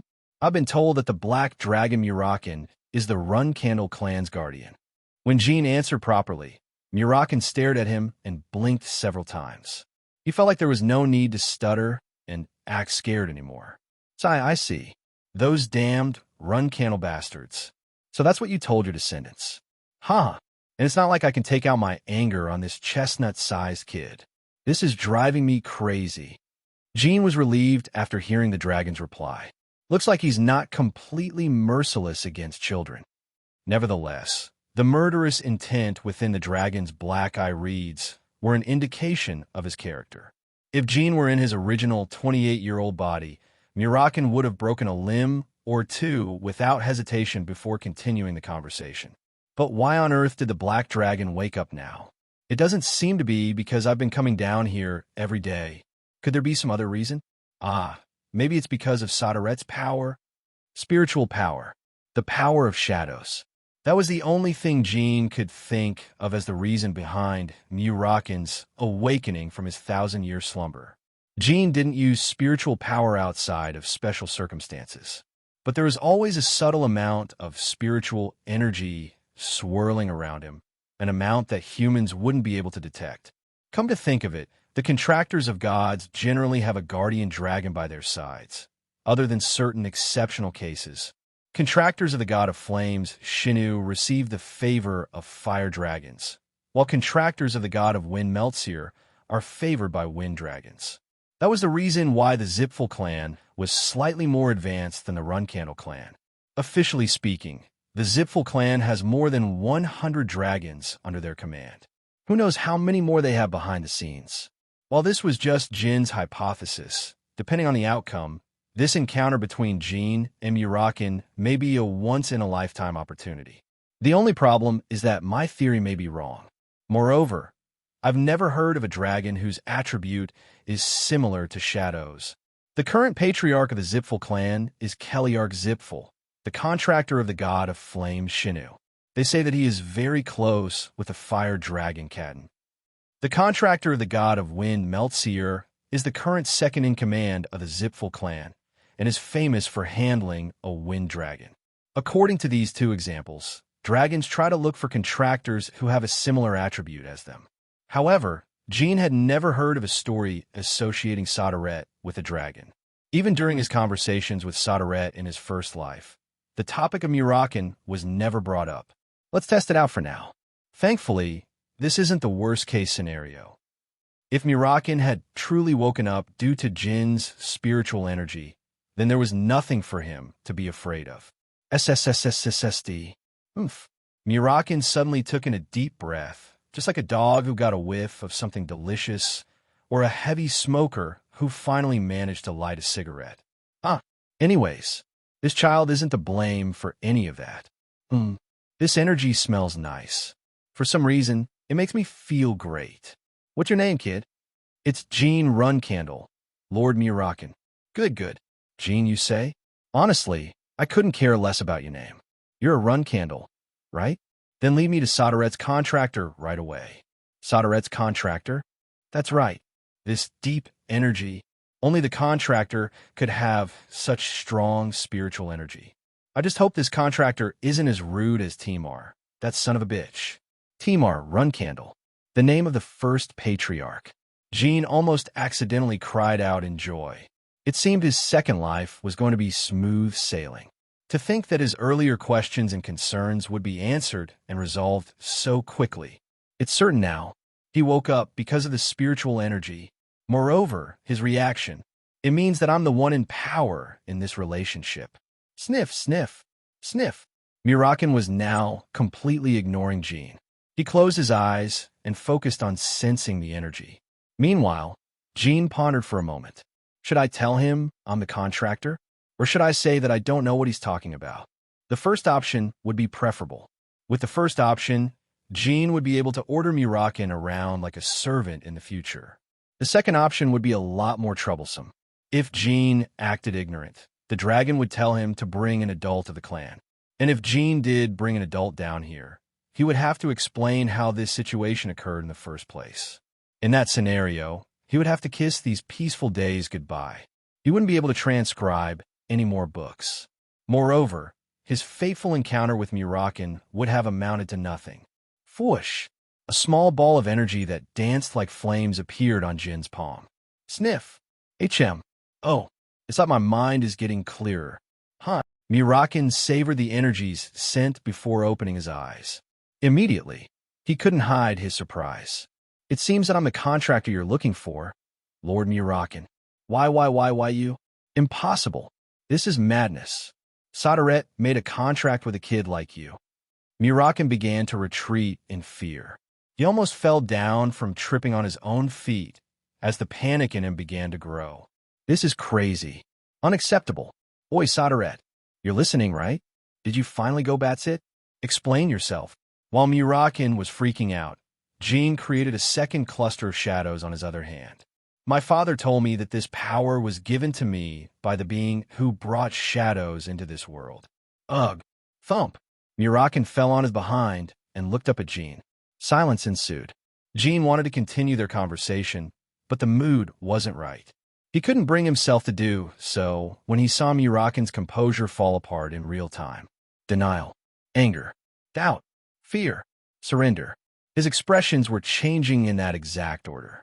Oi, Sodaret, this is a joke, right? This isn't right. Say something. Why is the promised contractor of 1,000 years this kid? Sodaret never showed himself. His silence was also one of Jin's concerns.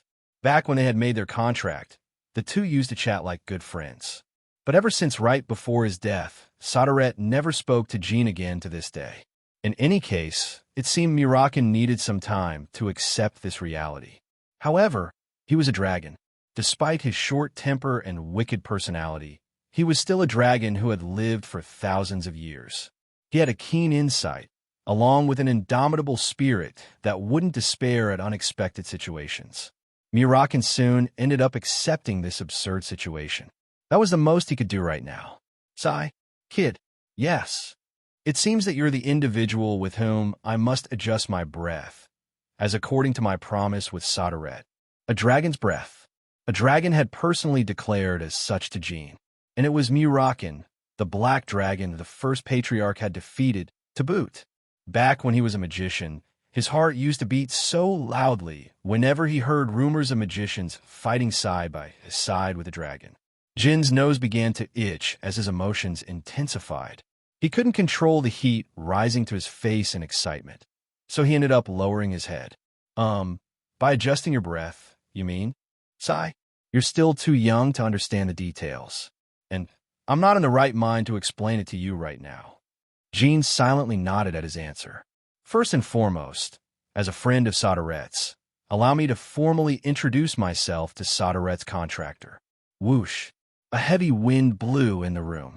A dark energy began to form in the air and swirled around Murakin's body.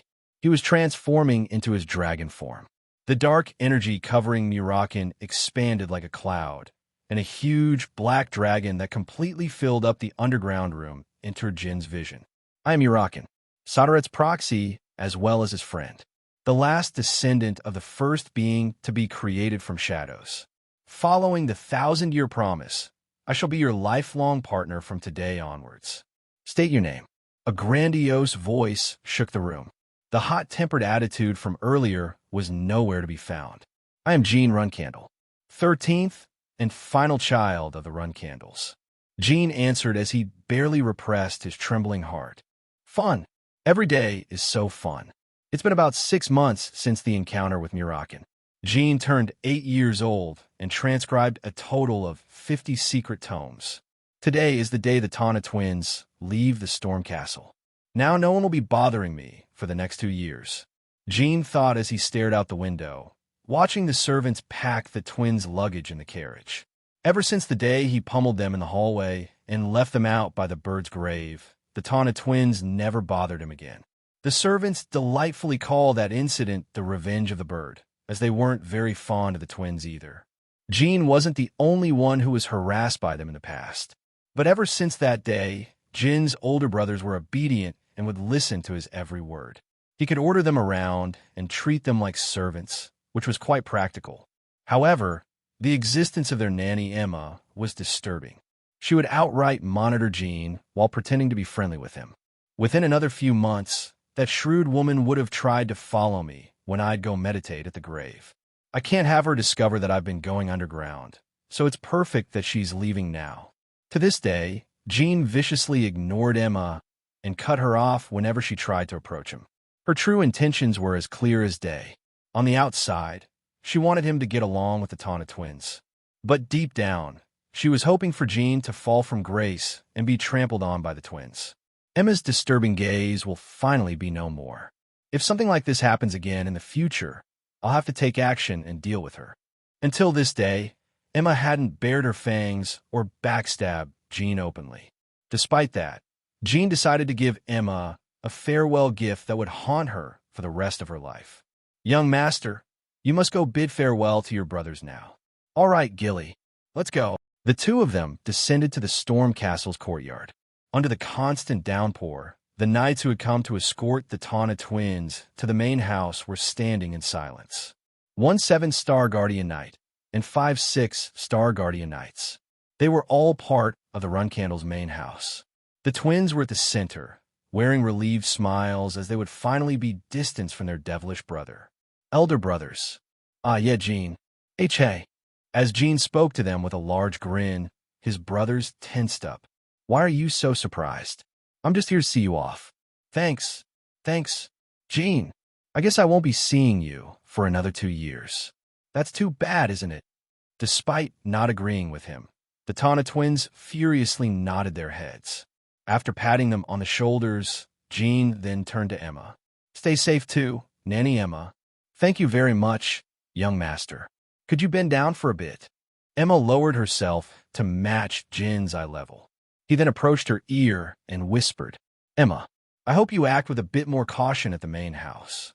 As soon as her brain processed the meaning behind his words, Emma's face paled into a deathly white hue. When she realized that this 8-year-old child had fully noticed her actions and hidden intentions, a jolting chill ran down her spine. Her throat squeezed up, and she couldn't respond to him. Nevertheless, Emma somehow forced her body to move and bowed to Jean, while trying to conceal her trembling. We must depart now. Young Master Jean, I shall await with impatience to see your dignified appearance in 2 years. Very well. The knights raised their swords to salute Jean before departing.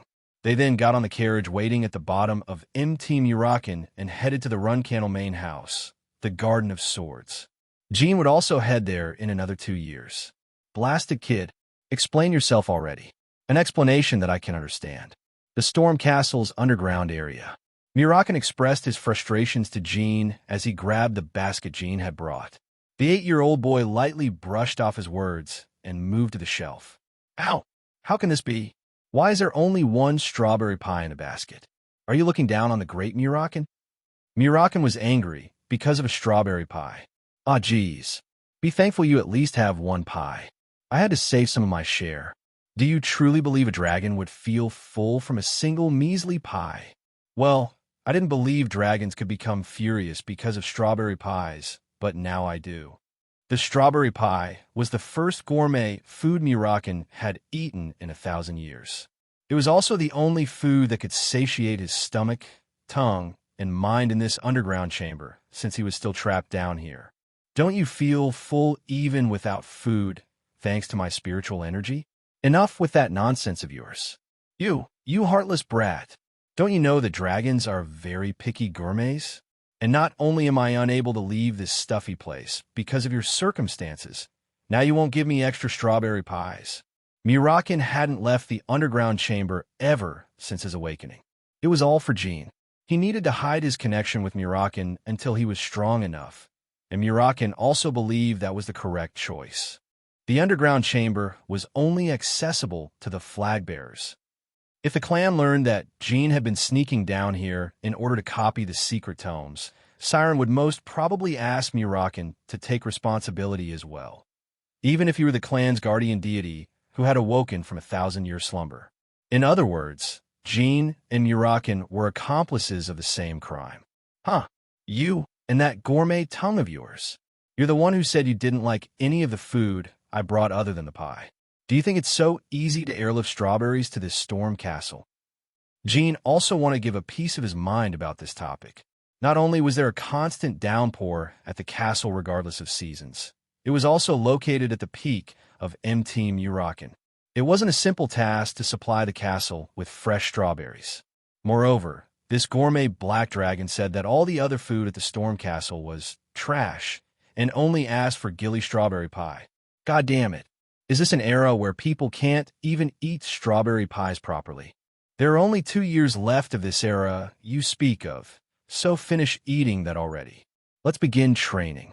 It also seems to be an era where rude kids mess around with powerful black dragons. Munch. In the end, Murakin yielded. It wasn't as if a non-existing strawberry pie would appear out of thin air just because he got mad at the kid. Delicious. Damn, this is crazy delicious. Did you say your nanny cooked it? You must definitely introduce me to her when I get out of here. Yeah, you already said that dozens of times. Jean replied as he shook his head in exasperation. During the past 6 months, Jin's vision of dragons was completely destroyed by the slob before him. The legendary dragons he had imagined during his days as a magician. The wise, majestic, mysterious yet powerful beings. But the dragon before him was childish, extremely whimsical, and a complete slob. He would always be lying down, scratching his groins as he complained about something. Scratch, scratch. Having devoured the strawberry pie in an instant, Murakin was once again scratching in odd place. The only thing that my imagination was correct about is how powerful dragons are. Maybe ever since the day after their first encounter, Murakin began to teach Jean how to manipulate spiritual power along with several types of martial arts. Despite having never fought him in person, Jean could sense how strong Murakin was through his teachings and guidance. However, most of Murakin's strength was currently sealed because Jin's spiritual energy was still too weak. Spiritual energy was a necessity to Murakin's strength and survival, just like how the sun was necessary to plants, and how aquatic life forms needed the sea to survive. In other words, Jean was like the sun to Murakin, an irreplaceable existence. However, it was a sun that needed to grow stronger. In order for Murakin's full strength to return, Jean had to grow older and become more powerful. Do that transcription thing for 30 minutes, then come to the hallway. All right, after finishing the transcription, Jean left and entered the hallway to face Murakin. What did you copy today? The Attila clan's book of swordsmanship. Oh, Attila. Their swordsmanship was pretty decent. Reminds me of how I sunk my teeth into their patriarch and killed him about 1,500 years ago. Did you understand some of it? About 30% of the content. I didn't quite get the rest of it. Don't be discouraged. It's still incredible that you understood 30% of it at your age. Having comprehended about 30% of the Attila clan's secret book at the tender age of 8 was an enormous feat. However, Jean was craving for more. The enormous feat was according to the run candle standards. But with this being his second life, Jean wanted to achieve far more than just that. If he couldn't exceed the normal genius standard, he would once again be unable to overpower his 12 genius siblings. How much of this book would the first patriarch have understood at my age? Kuhaha. Right. You did say that you chose Timar's sword during the selection ritual. Is that why you keep comparing yourself to him? No, it's because I've heard people endlessly say that the first patriarch was the strongest man in history. So much that the phrase is engraved in my mind now. That's why I'm comparing myself to him. The strongest man in history, you say? Fair enough. Timar truly was incredibly strong. Even your father, who's called the Genesis Knight, is probably one level weaker than Timar. That was a realm of strength that Jin couldn't even imagine. Despite Jin's rapid growth speed during his final 3 years of life after making a contract with Saderet, he still had a long way to go to reach the Genesis Knight realm. Even if he became an unparalleled magic swordsman, like Saderet had said, Jin still wasn't sure if he could defeat his father. Sure. All right. I guess it would be best to make it clear. Make what clear? The difference between you and Timar. Jin nodded as he focused on Muraken's next words.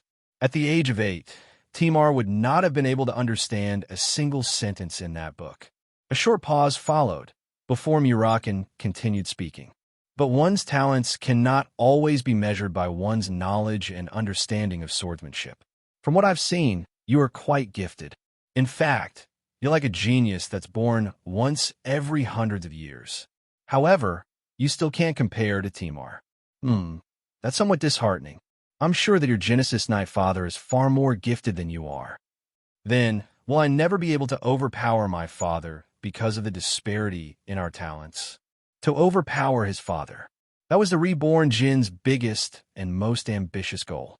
If he couldn't win against Siren, Jin would have no choice but to live while trying not to stand out again, so that he doesn't incur the Runcanal's wrath. The pathetic death in his first life. 3 9-star knights who had attacked the Akin Kingdom. Jin's hypothesis was that Siren had secretly dispatched those 3, even though he strongly wished it were false. Indeed, you won't win against your father if it purely comes to swordsmanship.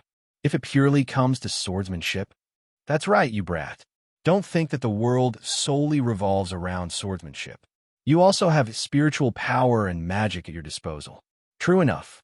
If you master magic and spiritual power to the extreme limits, it may be possible to become stronger than Timar, let alone your father. So don't be impatient. I'm not impatient. I just wanted to know my limits. You're still thinking about your limits, even after gaining Saderet's spiritual power? Maybe it's because you're still a kid. You're just too unaware.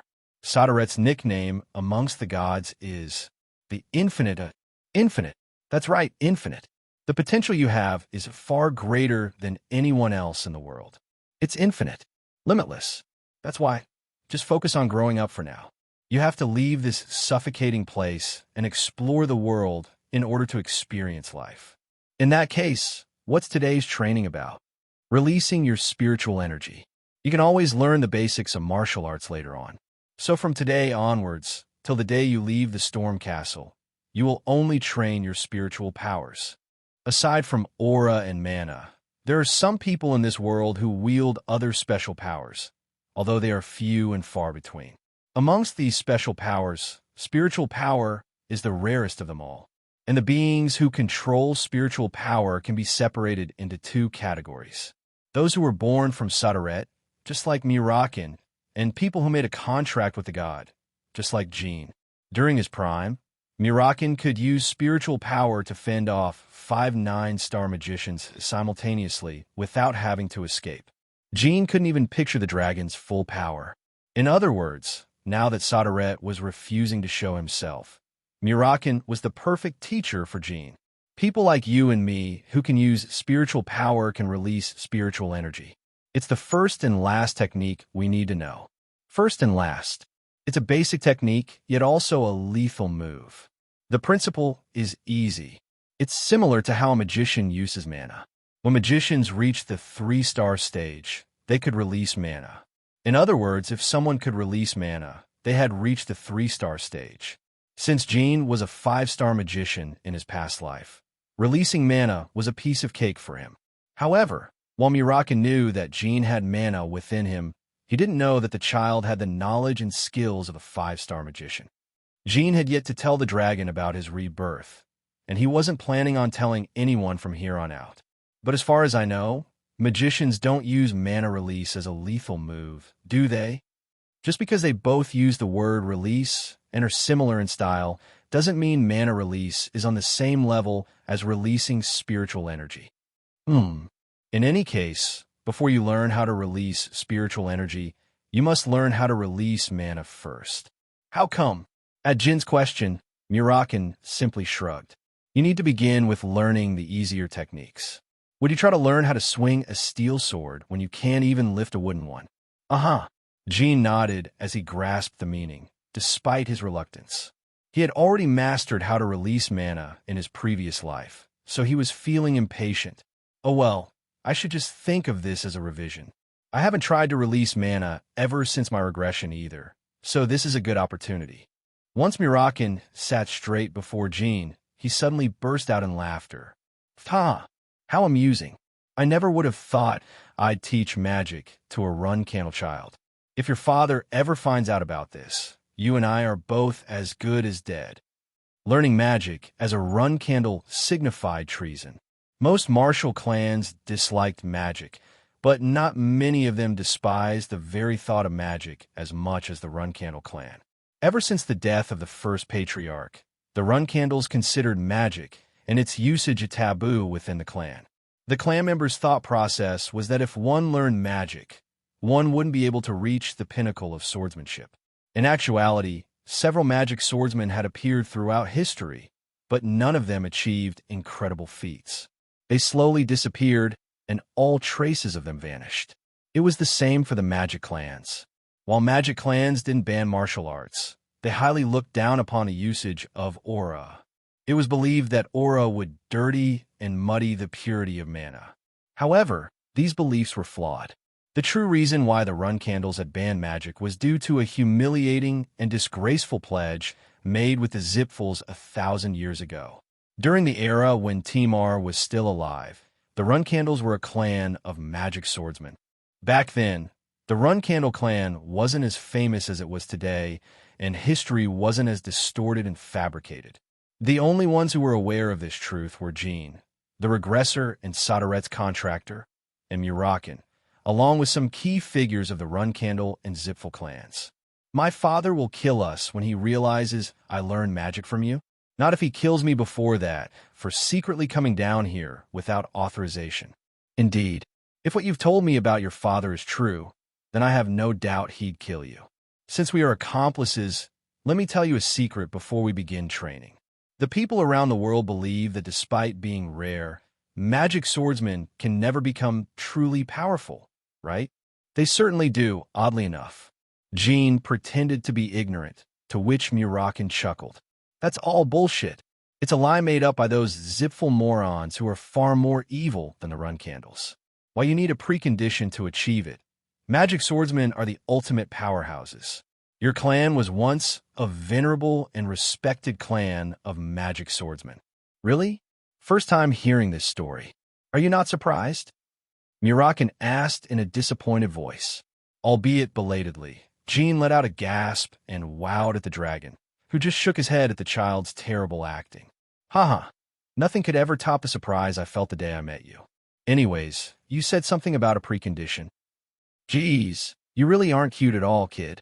So, you need to have a great affinity with mana, sensitivity to aura, and an excellent physical body. Oh, and a contract with a god. So, I already cleared the conditions. Now that you understand, there's no need to be afraid of learning magic from here on out. But promise me one thing, kid. You must never reveal your magic to the clan until you're strong enough. There's no need to make me promise that. I already know of the potential consequences.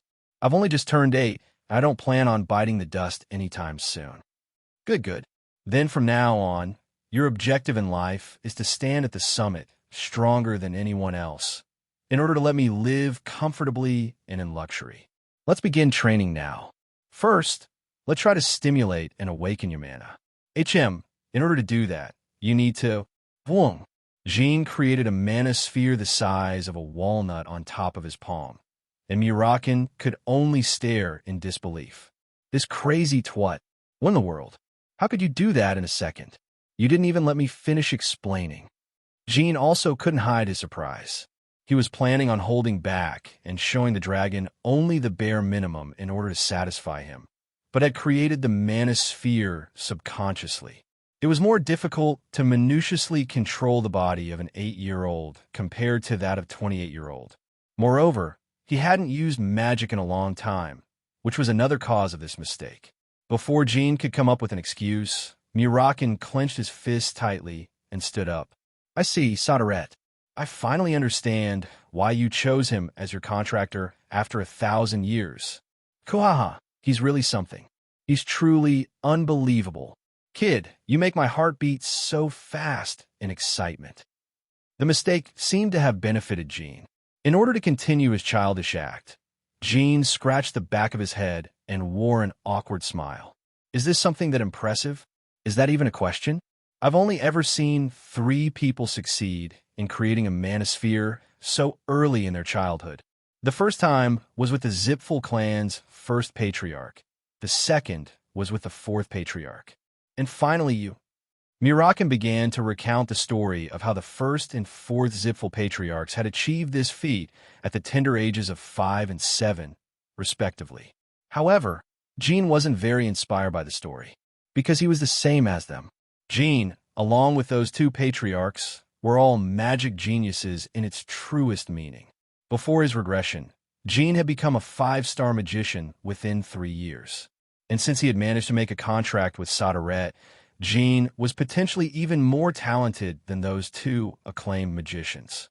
If I were born in the Zipful clan during my first life, I would have reached the 8-star stage, at the very least by 28 years old. Maybe even a 9-star stage. Murakin finally ended his maniacal laughter. Kid, honestly, I thought it would take you at least a few years in order to learn how to release spiritual energy. But at this rate, you might be able to succeed before you leave the Storm Castle. Let's move on to the next phase immediately. The next lesson was on mana transfer. It was a basic technique which required one to extinguish the mana on one hand and move it to the other with pinpoint accuracy. Learning this technique was a piece of cake for Jean once again, but he had to control himself and hold back this time.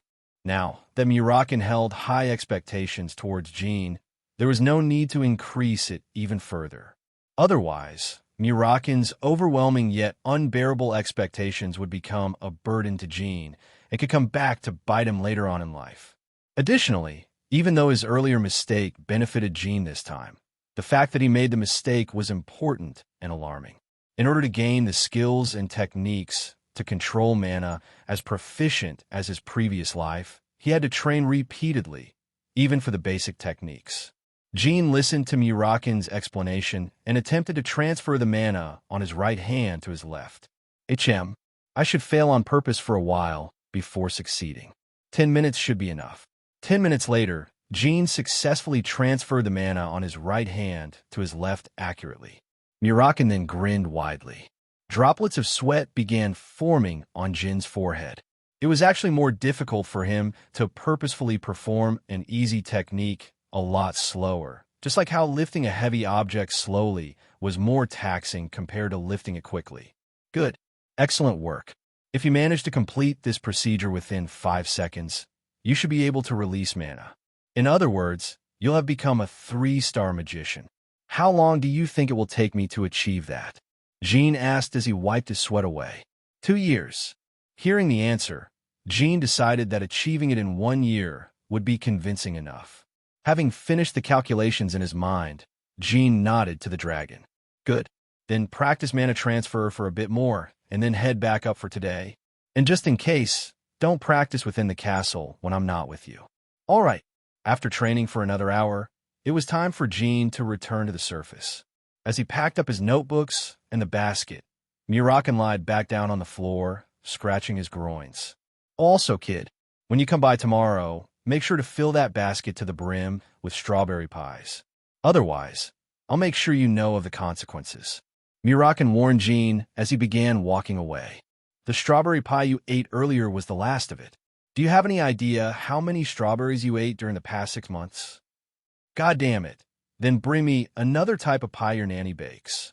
Then what about a rat pie? You wretched brat, come here and have a taste of my fist. Hey, swoosh. Jean dashed out the hole connected to the underground corridor. Something other than rats. Please, I'm begging you. When Jean returned the next day, His basket was full of apple pies instead. Mirakin was satisfied and stroked the child's head. A year went by. Today was September 9th, 1789, Jin's 9th birthday. Spending their birthdays at the Storm Castle, which was stormy and wet all year round, wasn't good for children's mental and emotional growth. As a dozen servants and Gilly, along with 5 knights, placed candles on the cake, the fierce gale outside was smashing into the castle windows. "Happy birthday, young Master Jean." "Happy birthday." "Thank you, everyone." As the 9-year-old blew on the candle flames, everyone gathered around him and clapped. Clang, clang, clang, clang. Since the knights were wearing gauntlets, their powerful clapping noises overpowered everyone else's. The birthday party was bleak and desolate, as if they were mere commoners who couldn't afford a lavishing meal. Despite this, Jean was still overjoyed and felt blessed. In his previous life, he hadn't even received greetings from the people living in the castle for his birthday, other than his nanny. As Gilly sliced the cake and gave everyone a piece, the lone knight who was guarding the Storm Castle's main entrance suddenly barged in the room. "Young Master Jean." It was the guardian knight called Khan. Khan.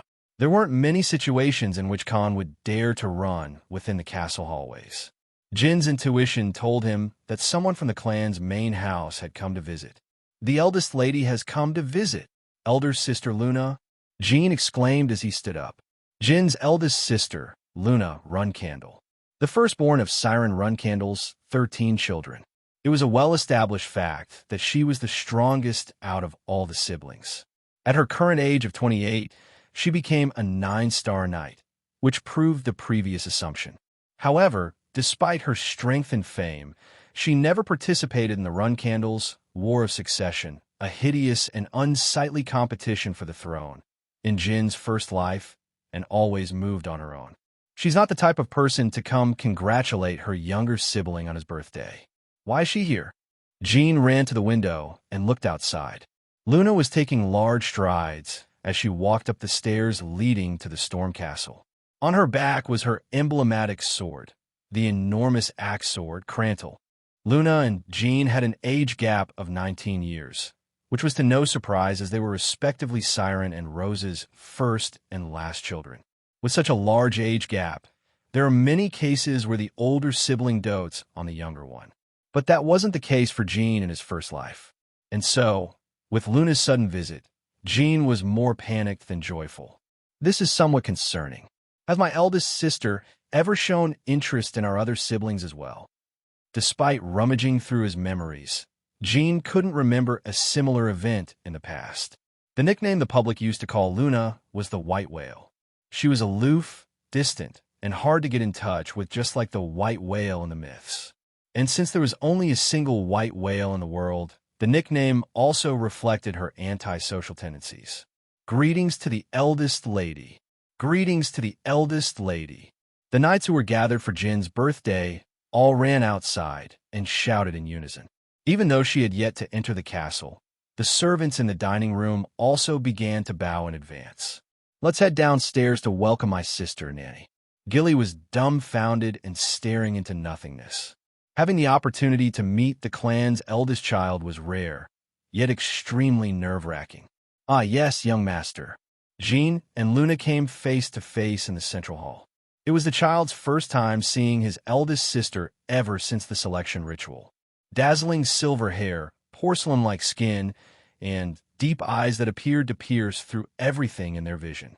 Luna's deep gaze contained an inexplicable sense of danger and menace. Those were the eyes of someone who had slain myriads of powerful warriors around the world as she slowly approached the realm of a sword emperor. As they made eye contact, Jin's heart began beating furiously. So this is the gaze of someone who's close to being the world's strongest. However, Jean hadn't the leisure to admire her forever. He couldn't put aside the possibility that she had come all this way, as she had somehow sensed Mirakin's awakening. If that were the case, Jean had to come up with a solution to his pinch. As he racked his brain, Luna appeased the knights around them by speaking out first. "You've grown a lot." A cold and dry voice. It wasn't a tone suitable to address a sibling she hadn't seen in 8 years. However, Jean sensed a faint amount of goodwill within that dry voice. Nonetheless, it was far too early for him to let down his guard. Thank you for coming all this way. We would have prepared a far more suitable feast had you notified us in advance, elder sister. That's cute, but there's no need for such hospitality when I'm simply visiting my younger brother. Luna replied as she patted her brother's head. To think that his eldest sister, with whom he had barely talked to in his past life, was patting him. Jean couldn't understand what was happening.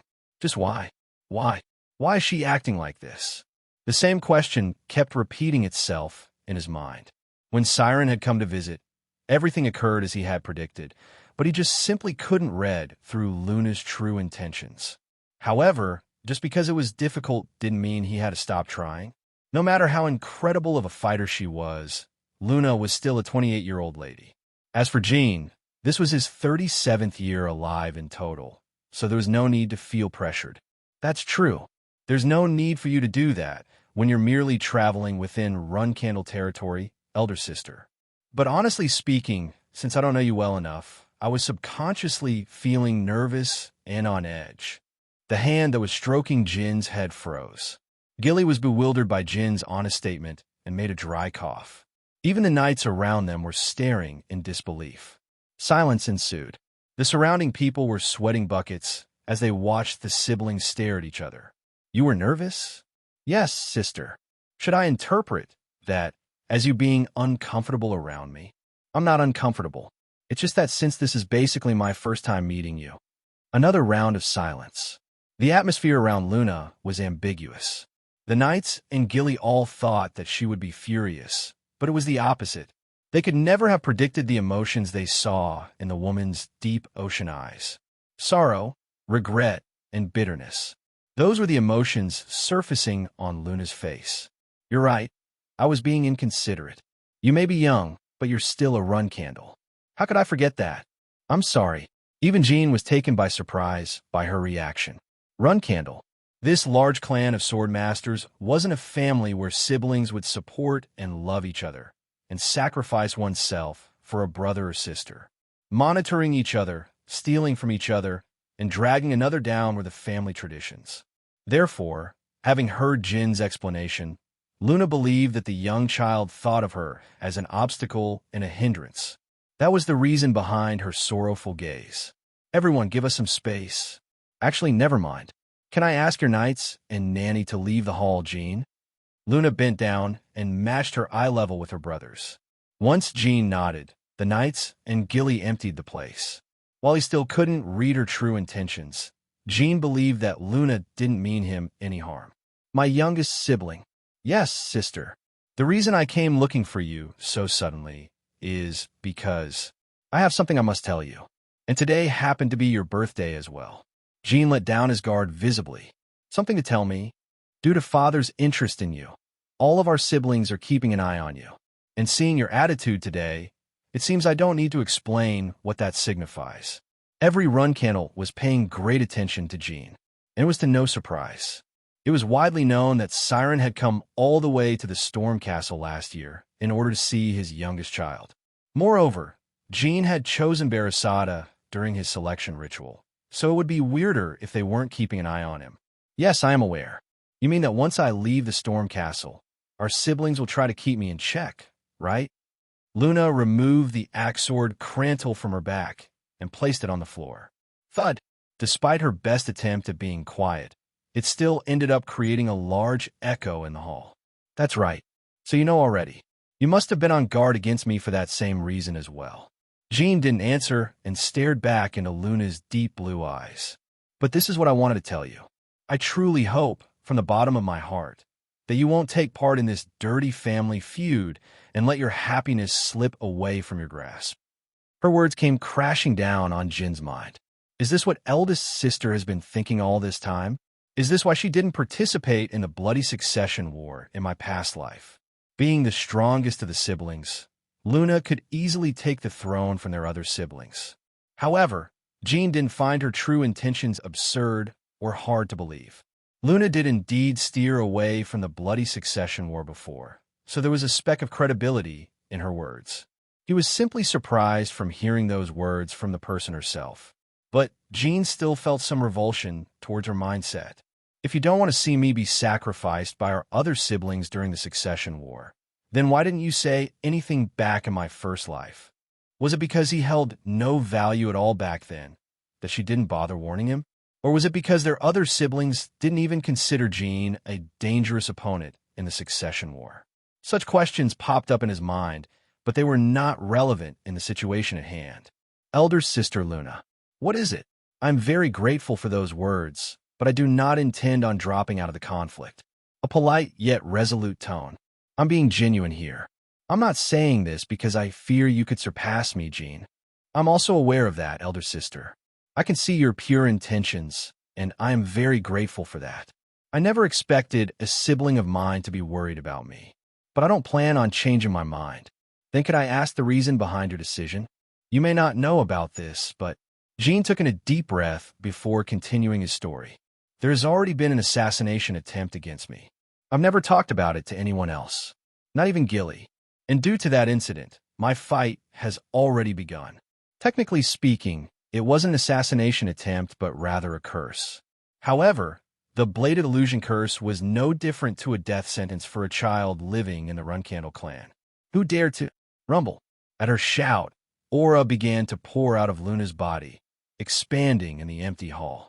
A rumbling shook the closed space as the aura swirled around in a whirlpool. A sibling of ours dared to attempt to kill you inside the Storm Castle? Who was it? Was it the Tana twins?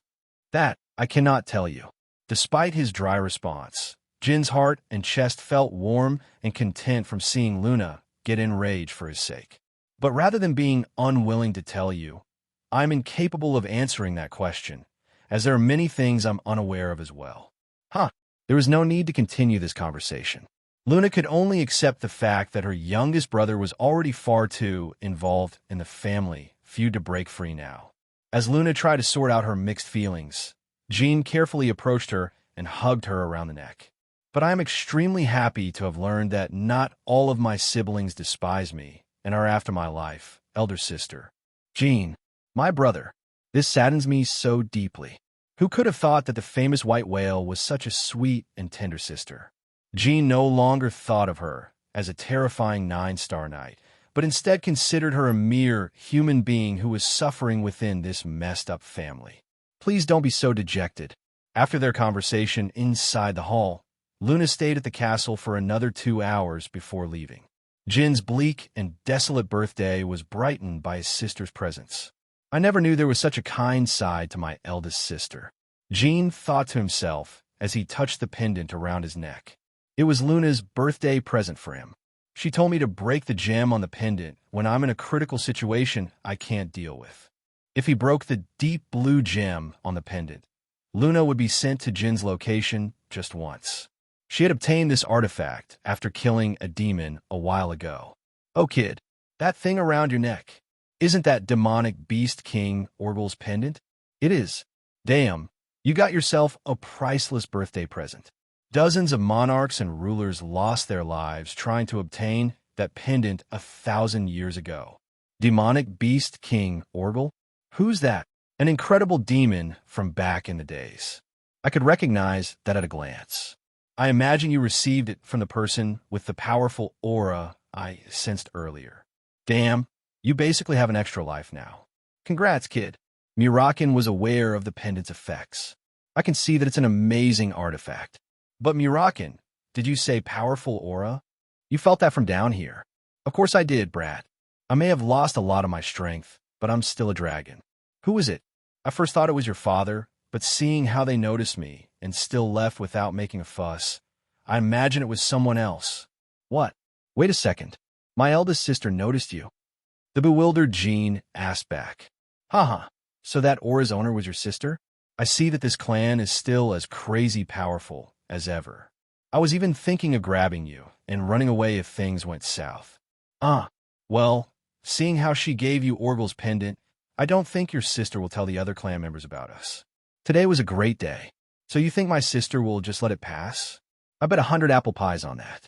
If she were narrow-minded, she would never have given you that pendant in the first place. You have a great sister. Ugh, I'm so jealous of you, kid. Whereas my sister is. As Mirakin began describing his elder sister, Jean pondered on what to do if, in a 1 in a million chance, Luna decided to tell the clan about Mirakin's existence. However, he soon remembered Luna's last words before leaving, and soon calmed down. I just want you to remember this, Jean. My brother, no matter what you do, no matter what you become, I will always be rooting for you. And so, another 6 months went by. March 12th, 1790. In the Mytel Kingdom, located south of the Storm Castle, spring was finally here. In another half a year, Jean would turn 10 years old and leave the Storm Castle. In the end, Luna never informed the clan about Mirakin's existence, just as he had bet 100 apple pies on it. However, he didn't get a single apple pie for winning that bet, as Jean also ended up betting that she wouldn't betray them. So technically, Jean had also won the wager. The past 6 months were a period of peace and boredom for the knights and servants working at the Storm Castle. On the other hand, it was a period of growth and development for Jean, for whom time went by in a flash. I'm sick of this. I'm so freaking sick of this. Mirakin spoke as he stared blankly at the soon-to-be 10-year-old. Not only did you manage to reduce the time it takes you to transfer mana from 10 minutes to 5 seconds in a single year, you also learned how to release mana in half a year. And you act as if it's so easy for you. I can't believe my eyes. Just as Jean had planned, he mastered mana transfer in 1 year instead of the 2 years Mirakin had predicted, and mastered mana release within the 6 months after Luna's visit. Jean successfully held himself back and learned how to fine-tune his control over mana. And that wasn't the only favorable result. In his past life, he rushed to quickly reach the 5-star stage within a mere 3 years, so he had no time to train and practice the basic techniques. Since he was already 25 years old by the time he began learning magic, he didn't have the leeway to take his time learning the basics. However, now that he had repeatedly practiced mana transfer while making sure he had full control over his speed, Jean felt like he had attained a new realm of magic.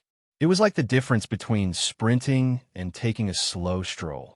The scenery one sees during those two instances are completely different. I've always behaved the same way ever since I met you, so no need to overreact now. In addition, after Luna's visit, Jean began to train mana release. Just like mana transfer, it was an easy task for the regressor, but he still practiced seriously for 6 months. And through this training, he realized that his past life's basics were sloppy. Be grateful that you're currently living in the Storm Castle, kid. If this were the Vermont Empire's Academy, the others would have alienated you for your talent. Jean had heard the exact same words dozens of times from his past life's master. I wonder what master is doing right now. I suppose he's just a shitty brat whose nose keeps dripping or something. The boy recalled his master's face. The magician who had informed Jean about his talent in magic and taught him everything was, in fact, 2 years younger than him. Despite that, he was a 7-star magician back then. Actually, he was almost at the 8-star stage. Geez, there are far too many geniuses in this world. I can't let myself be pushed around by them. I need to devote myself to my studies and training. Jean shrugged with a smirk forming on his face. Then, will you teach me how to release spiritual energy starting today? That's right. Tell me when you're done transcribing those books. Mirakin, do you care that little about me? I already finished transcribing all the books a week ago.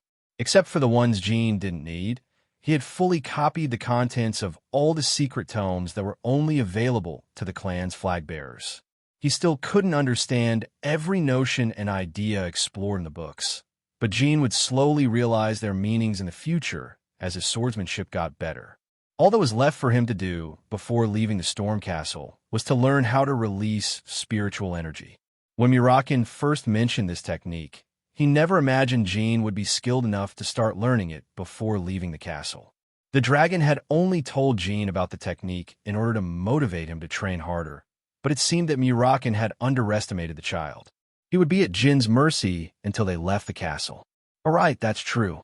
It's not that I don't care about you, it just slipped my mind. Well then, let's begin now.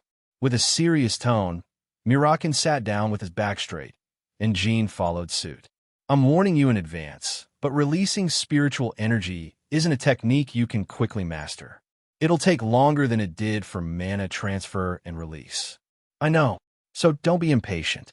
Just like I said before, it's both a basic and lethal technique. Let me show you. Swoosh. Even before he finished talking, a dark energy materialized like smoke and burst out of Murakin. It was spiritual energy. If Jin's spiritual energy was like a light fog that blurred one's vision, Murakin's spiritual energy was like the deep abyss that could swallow light and extinguish it. It was Jin's second time ever seeing the dragon's power, the first being the day Murakin woke up. It's a lot denser and heavier than my energy. Swoosh. Jin observed the dancing energy that swirled around. It felt as if the energy was waving at him, telling him to approach it. Jin caught himself about to reach out to the dark smoke. The energy's color is different, but overall, it looks similar to mana release, right? Yeah, but it does feel a lot more mysterious. For magicians, mana release is the act of connecting the mana inside their body with the mana in the environment. What's the intention behind that technique, Jin? It's for mana recovery and strengthening.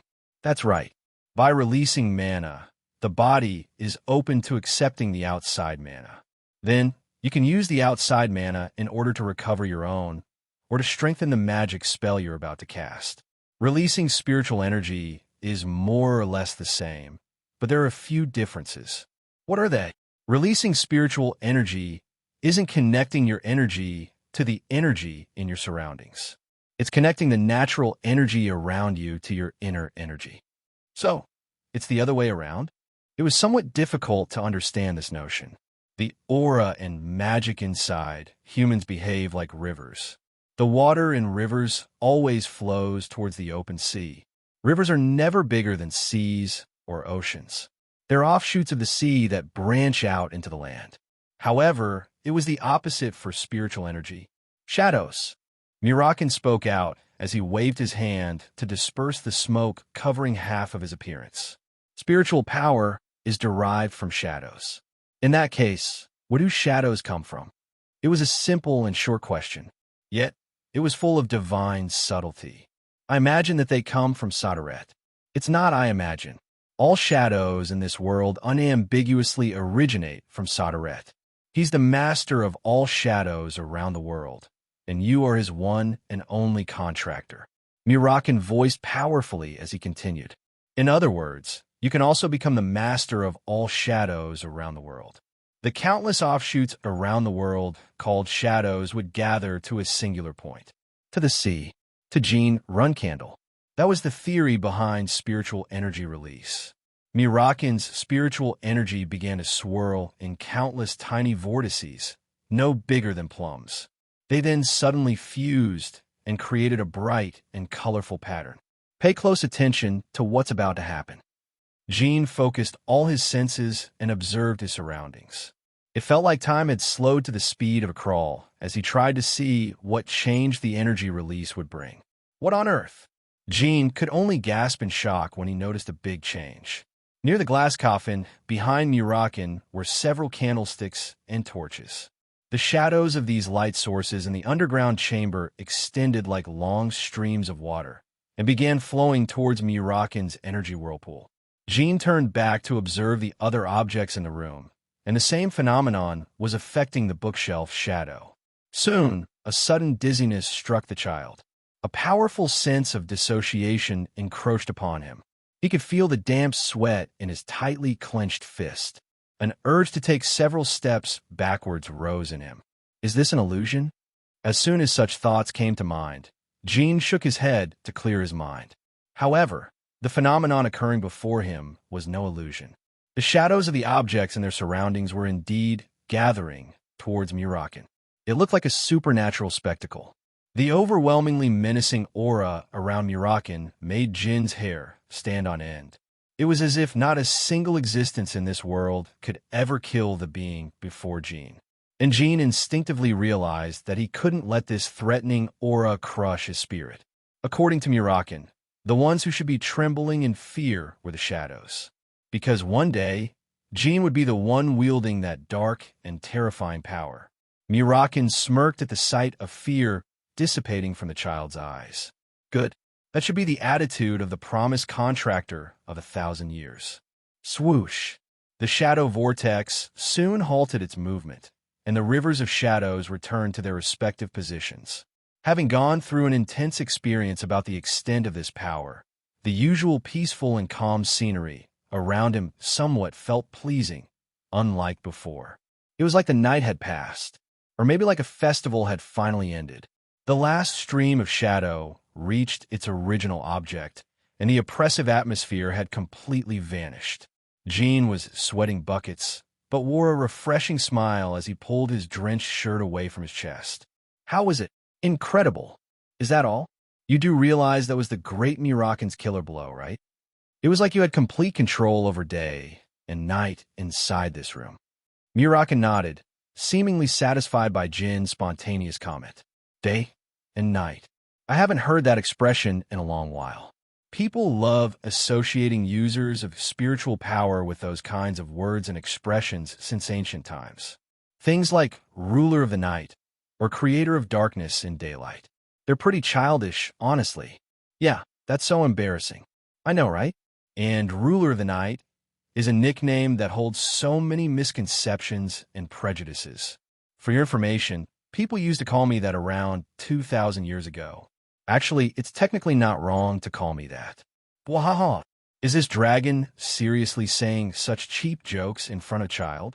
Gene swallowed his comeback and giggled. In any case, do you understand what spiritual energy release is? Technically, it's just like a different version of mana release, so I assume you understand the principle behind it. I've got a good grasp over it. Just give me 1 hour. I think I'll be able to do it. Get off your high horse, kid.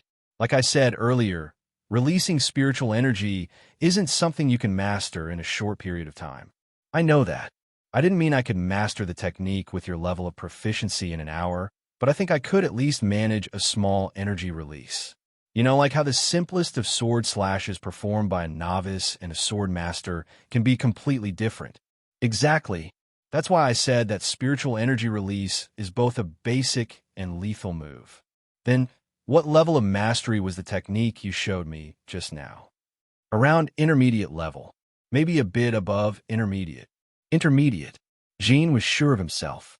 Even if a grand magician from a Zipful clan were to perform a 9-star magic spell, it wouldn't be any stronger than the energy release he had observed just now. Murakin hadn't used the spiritual energy to destroy anything in order to show its strength, so Gene had no concrete proof to back his opinion.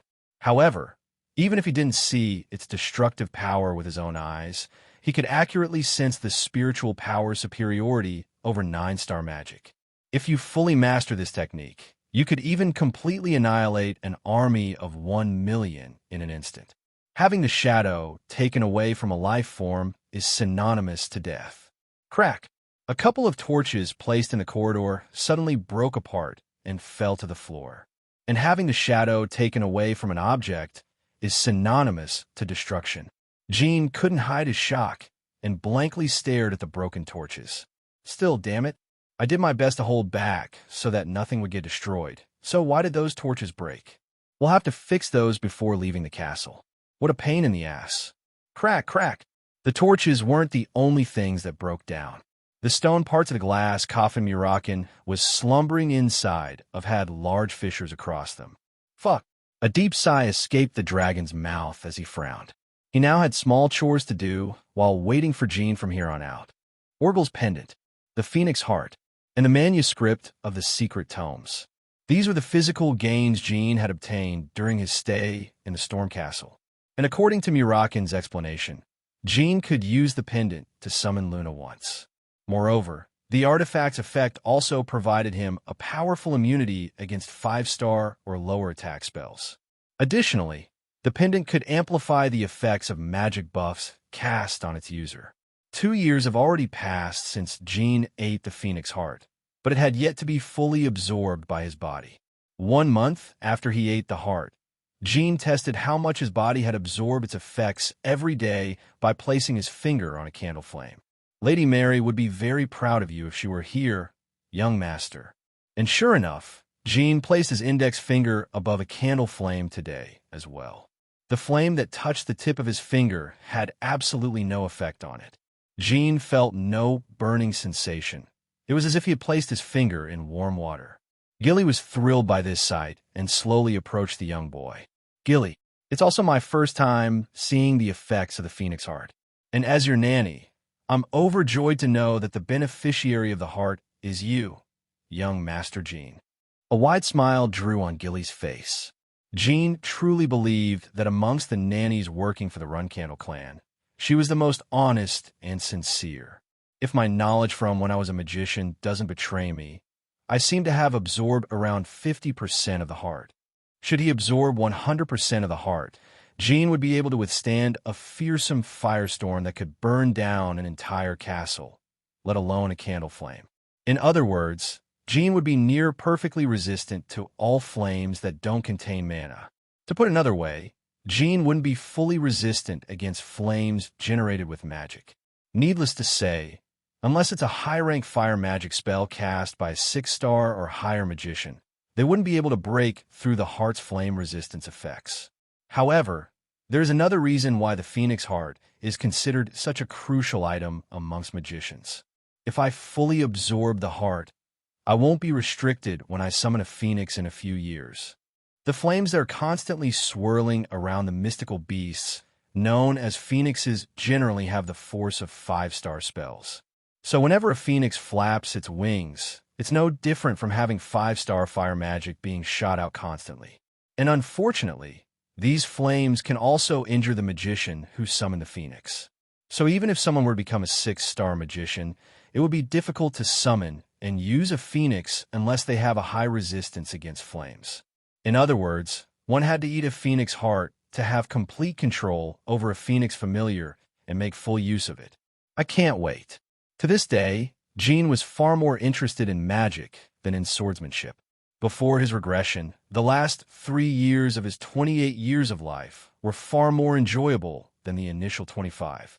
You seem to be quite loved by your sisters, young master. There's Lady Luna, as well as Lady Mary. I wonder how you will repay their affection. Ho ho ho.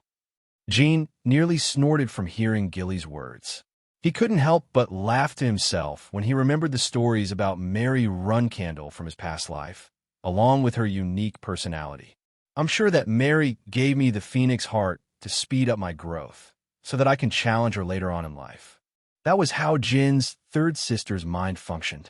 She was a battle-crazed, muscle-brained maniac. Moreover, she loved fighting against other Runcandles or enemies from the Zipful clan. That was why she became a 6-star knight and roamed around the continent, challenging powerful opponents despite not being 20 yet. She stirred trouble everywhere she went, which earned her the nickname Stormwind Mary. Initially, it was the southern region's madwoman. However, Mary slaughtered everyone who called her that, so she received a cooler-sounding nickname. Not only does she want me to challenge her after I become powerful, she also gave the heart away because she believes that she doesn't need it. So it was a gift that originated from her pride and self-confidence. Mary's one hell of a prideful nutcase. Jean grinned as his thoughts reached a conclusion. I should repay them the way they want me to. Luna wanted Jean to grow up strong and healthy, and to survive the family's deadly feud. Mary wanted Jean to grow up strong and healthy, and attempt to cleanly slice off her head with his sword. Therefore, Jean had to repay them by doing exactly what they expected of him. Knock knock. Someone was behind the door to Jin's room. This is Khan, young Master Jean. It's time for your training. Oh, so it's already time. I'll be there. Currently, Jean was training 2 skills simultaneously. He was learning spirit energy release from Murakin in the underground chamber, and was being taught the Runcandle martial arts by Khan, a knight at the castle. As a result, Jean had no time to rest on a daily basis. When he opened the door and exited his room, Khan politely bowed. What will today's lesson be about, Khan? In the morning, we'll study combat footwork. Around noon, it will be the different striking techniques using both punches and kicks. Then, we'll tackle joint lock techniques in the evening together with some general physical training. It was a busy schedule, but Jean nodded in satisfaction. He was emanating an aura of dignity and majesty like a ruler who had received a report from a subordinate. Khan tensed up as he observed Jin's behavior. As a guardian knight of the Run Candle clan and the young master's martial arts instructor, he should have been extremely proud of the child's growth. However, Khan was on edge and nervous whenever he trained the young boy. I mustn't slack off and idle around while teaching young Master Jin. Khan had taught the clan's combat techniques to a total of 6 Run Candle children in the Storm Castle. The Tana twins, who had left 2 years ago, Jin's 6th sister, Yona, his 5th sister, and his 4th sister, Mu, and finally, Jin himself. Except for the twins, the other 3 had already left the Storm Castle when Jin was still a baby. I've never felt like this when I was teaching the others. They were all busy keeping up with the training program, and all I had to do was evaluate their growth. But for young Master Jin, he's the one evaluating me. There's something different about him. Evaluate. Normally, the instructor is the only one with the right to evaluate his student, similar to the relationship between a boss and a subordinate. But Khan could sense that Jin was inversely evaluating his teaching skills, and it happened on a daily basis during their training sessions ever since their first lesson. During the exhausting physical training when Jin would sweat buckets, during the exercises where he'd get bruised and his youthful skin would tear and burst, even during the spars when he'd get thrown onto the floor. Jin would always be closely observing Khan's teaching skills.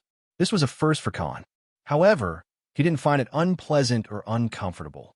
On the contrary, Khan believed that Jin possessed all the virtues a pure-blooded Run Candle should have. No wonder the patriarch shows great interest in him.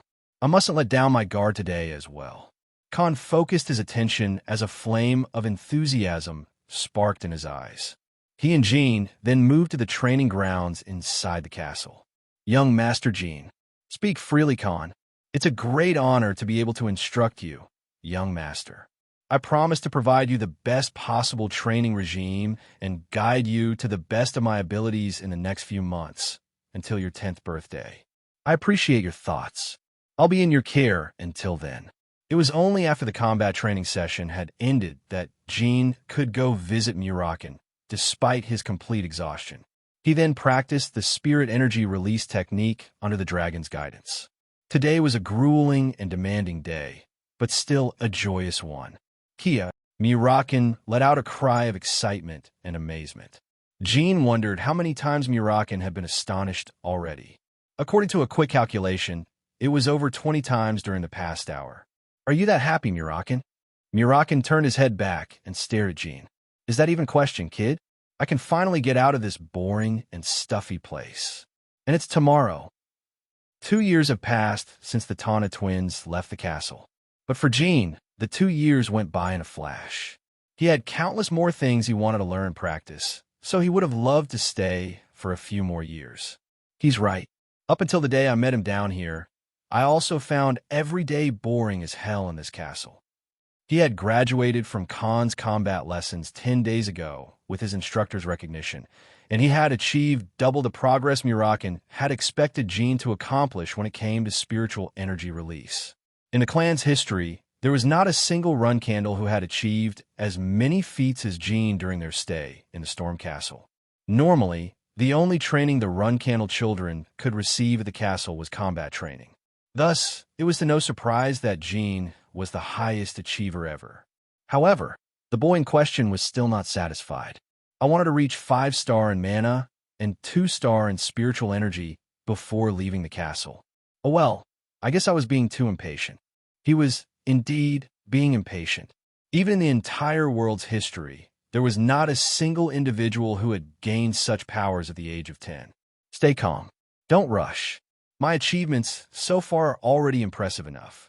If the world knew about my powers, everyone would treat me like an unprecedented genius.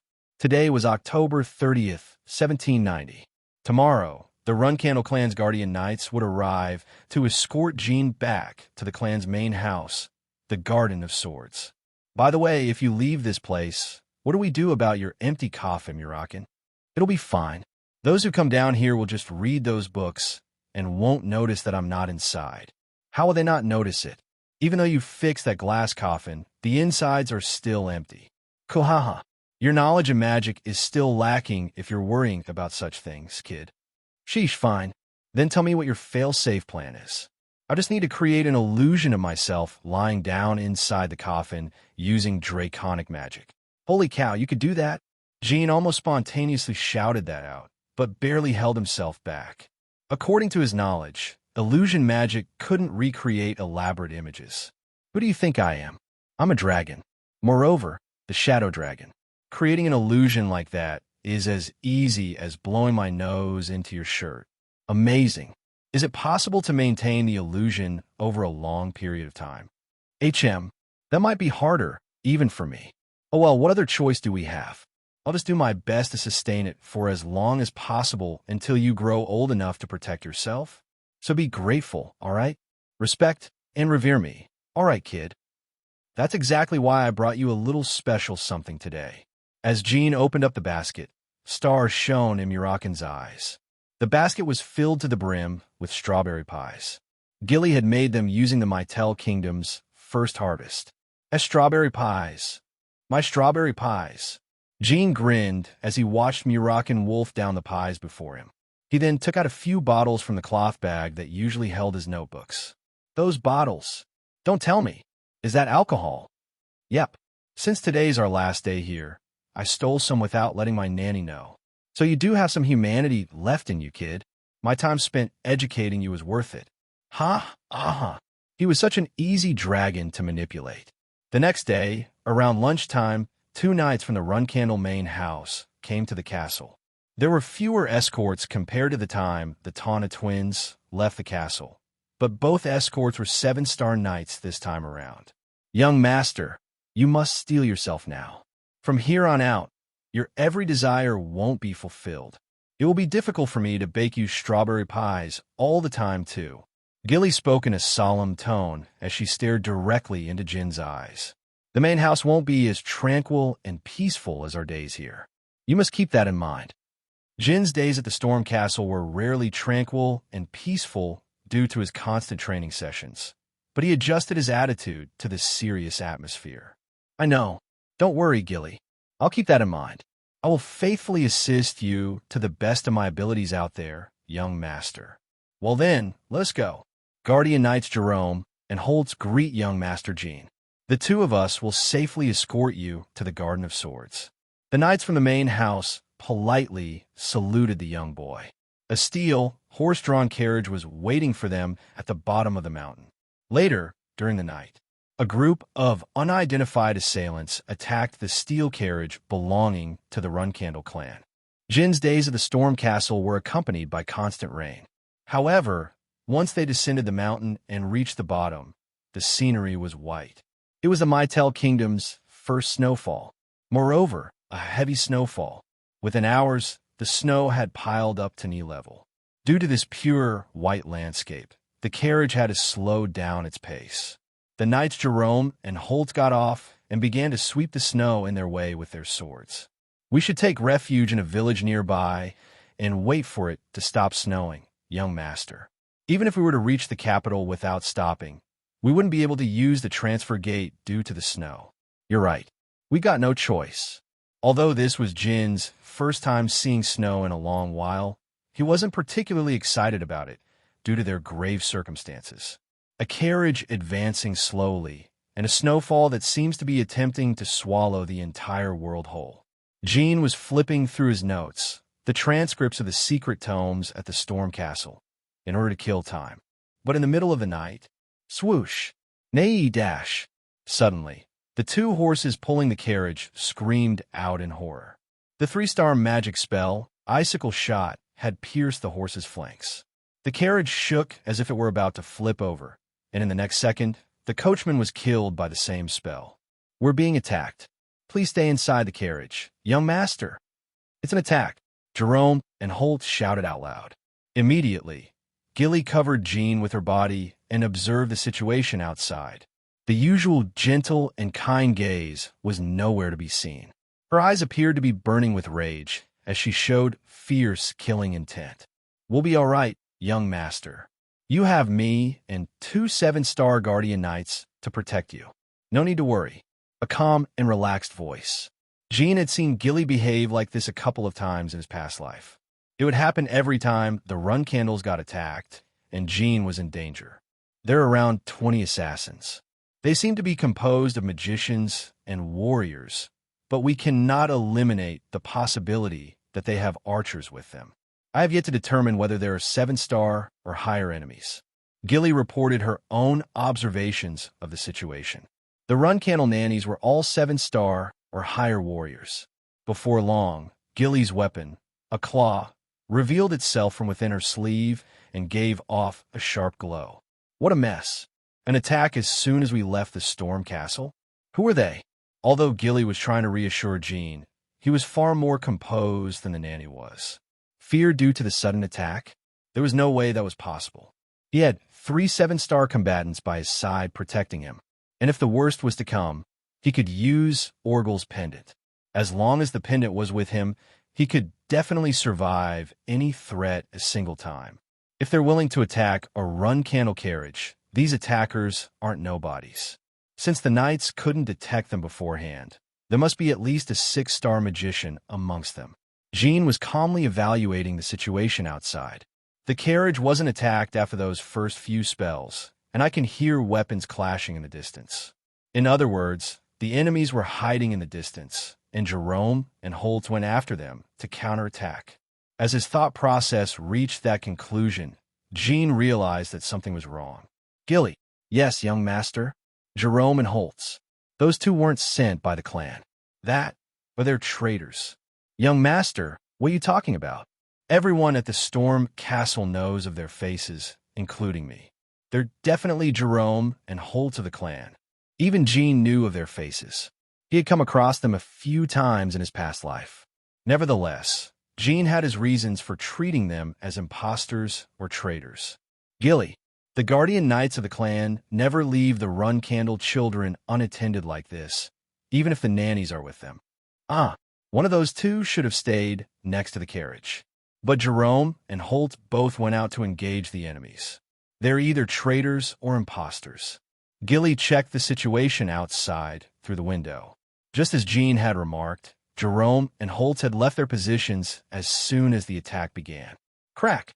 Gilly's face distorted in fury as she grinded her teeth. The anger was directed towards the two traitors, as well as to herself for noticing the situation only after Jean had pointed it out. I apologize, young master. I will make sure to receive severe punishment for this oversight of mine once we return to the clan. As of right now, Gilly McRoland will protect young Master Jean as a member of the Runcandle clan. Please be patient and lenient even if my protection ends up being somewhat drastic and violent. While it's important to get us out of danger, it's also crucial to learn who these assassins are, since they may be allies who are here to rescue us from those two traitors. Yes, young master.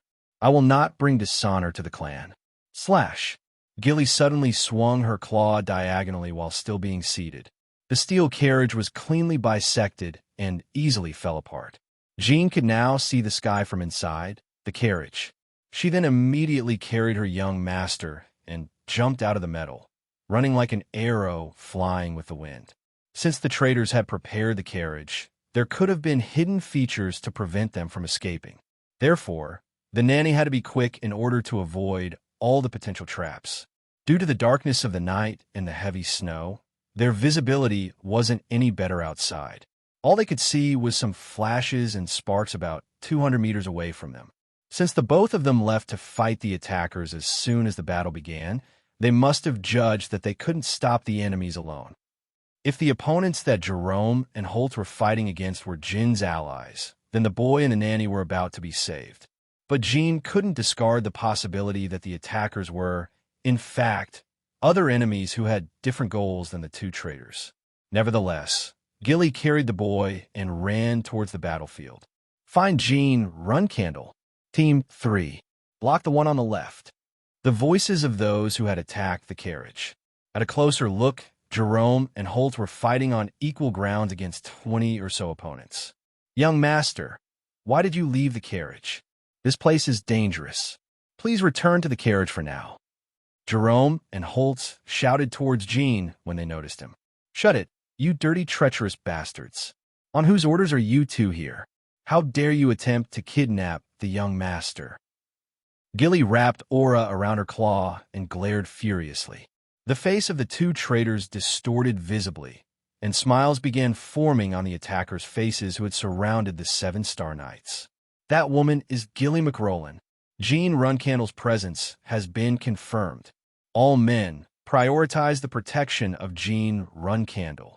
The attackers were indeed the boy and Nanny's allies. Jean felt somewhat relieved.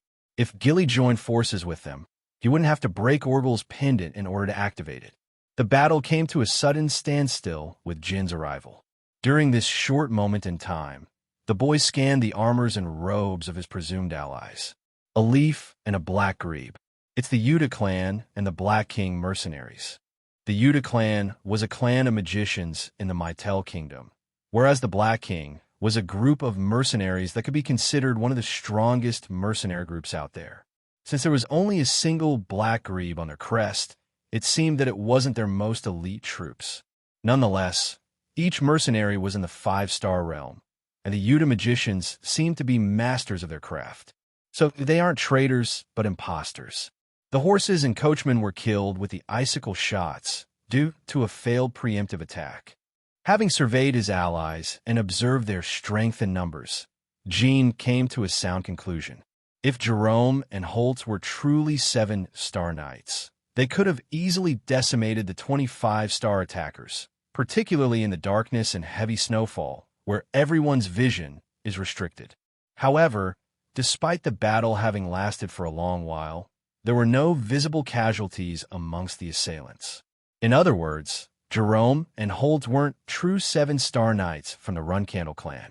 I am Morka, vice captain of the Black King Mercenaries 3rd Corps. Having received a commission from the Runcandle clan, we joined forces with the Yuta clan of the Mytel kingdom in order to rescue Jean Runcandle. Suddenly, the fate Jerome let out a small chuckle. The odd laughter lasted for a long time. Due to the strange sense of incongruity, the Yuta magicians and Black King mercenaries readied their weapons as a chill ran down their spines. Gilly stood before Jean and spoke. Who are you two? She had also realized that the two knights were not the Runcandle knights she knew of.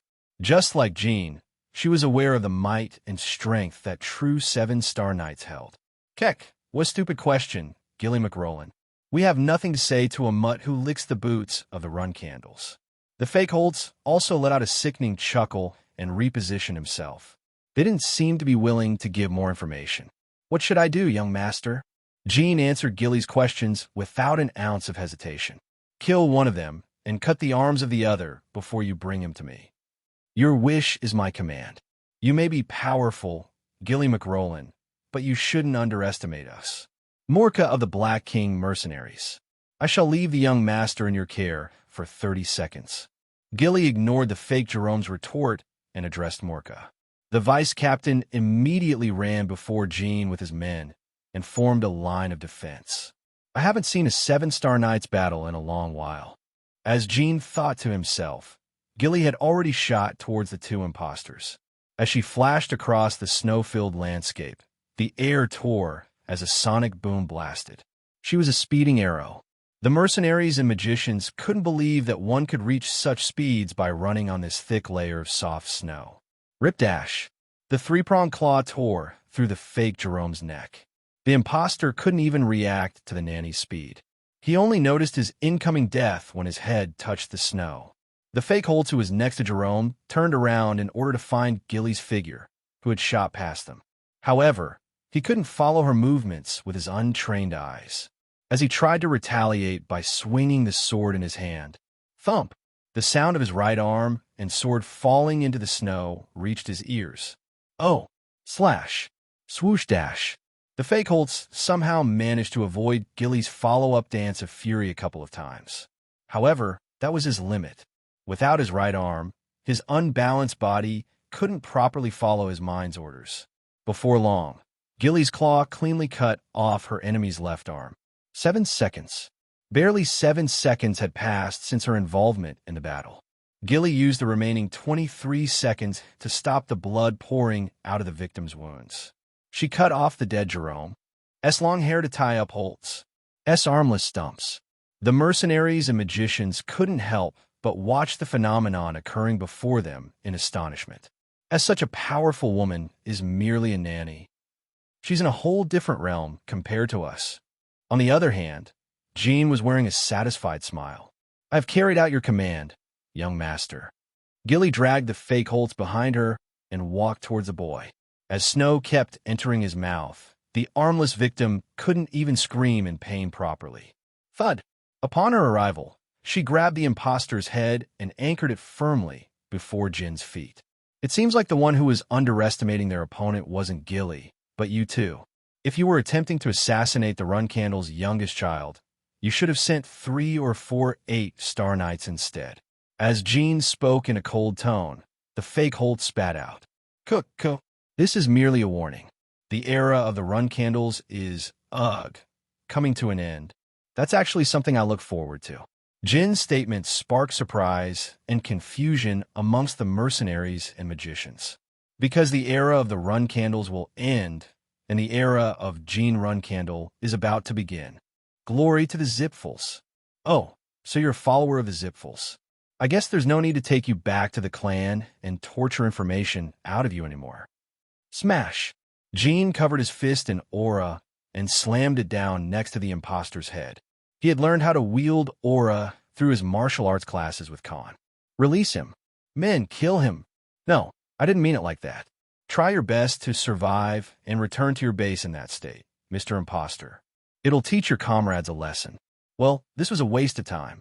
Gilly, throw away this little piece of junk somewhere. Understood, young master. Gilly picked up the armless man and threw him away in the distant snowfield. Jean thought to himself as he watched the fake Holtz coughing in the snow. Geez, what naive lunatics. Did they think the Zipfuls would be thankful to them for doing something like this? A tense mood filled the air. Sweat could be seen dripping down people's necks. Having dealt with the imposters, the Black King mercenaries ended up becoming Jin's new escorts. However, the escorts couldn't help but hold their breaths around their client.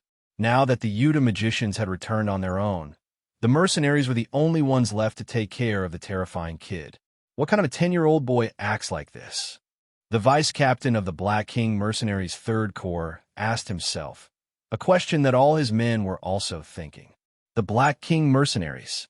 They are veteran warriors who can turn the tables on the battlefield. Bloodshed, broken bones, burnt skin. Nothing can stop these battle-scarred soldiers. The sight of prisoners being mercilessly tortured and murdered is a daily occurrence to these men. Watching Jean order Gilly to kill the fake Jerome and Holtz in a bloody manner was nothing new to them. Nevertheless, these vicious mercenaries were wary of Jean due to his age. Where else would they ever find a 10-year-old behaving this way towards their assassin? Even though he was a Runcandle, he was merely a kid who had just left the Storm Castle and entered the world. In fact, their senses were warning them to be extremely careful with Jean when they saw him give Gilly orders. His speech and behavior weren't those of a child, not to mention his method of disposal of the surviving assassin. The mercenaries could only see Jean as a Runcandle overlord, who just happened to be somewhat short in height. We mustn't make the slightest mistake until we successfully escort him to the transfer gate. Any frivolous or superficial behavior is absolutely prohibited. Do you understand? Yes, Vice Captain Morka. The Black King mercenaries, known for their rough and boorish behavior, were acting like dignified gentlemen. They were all standing stiff and nervous, as if they were wearing tight, uncomfortable clothes. However, they weren't acting like this solely due to their fear of the child, known as Jean Runcandle. There was also a hint of admiration and fascination in their eyes towards this dangerous boy. Young master. While Jean was kicking the snow away as he walked, Gilly called out to him. She was wearing a calm expression and tone, but the boy caught the slight melancholic look that lasted for an instant. We'll reach the village in about 2 hours. Once we arrive, it would be best to wait for the snowfall to die down before continuing our journey. Let's do that. Jean brushed off the snow piling on his shoulder. Oh, Gilly. Yes, young master. Don't worry about what happened. It wasn't your fault. Jean truly believed so in his heart. Even Khan hadn't noticed that Jerome and Holt were imposters back at the Storm Castle, so there was no way Gilly would have. In addition, the fact that Jean knew better about the Guardian Knight's rules than his nanny wasn't much of a problem either. At the very least, Jean didn't think so. Yet, Gilly was still dwelling on this incident. "I apologize." Once he heard her reply, Jean wore a bitter smile as he recalled some memories. Gilly never makes excuses. She never brings up justifications such as "I've lost my touch from spending 10 peaceful years at the Storm Castle," or "I was feeling under the weather, which dulled my senses." In my first life, Gilly was the same, always apologizing for something that wasn't her fault. Made me feel sorry for her. All the torment she must have gone through. Before his regression, the only person within the clan who unconditionally cared for Jean was Gilly. When Jean was banished, her life took a terrible turn, and she became miserable.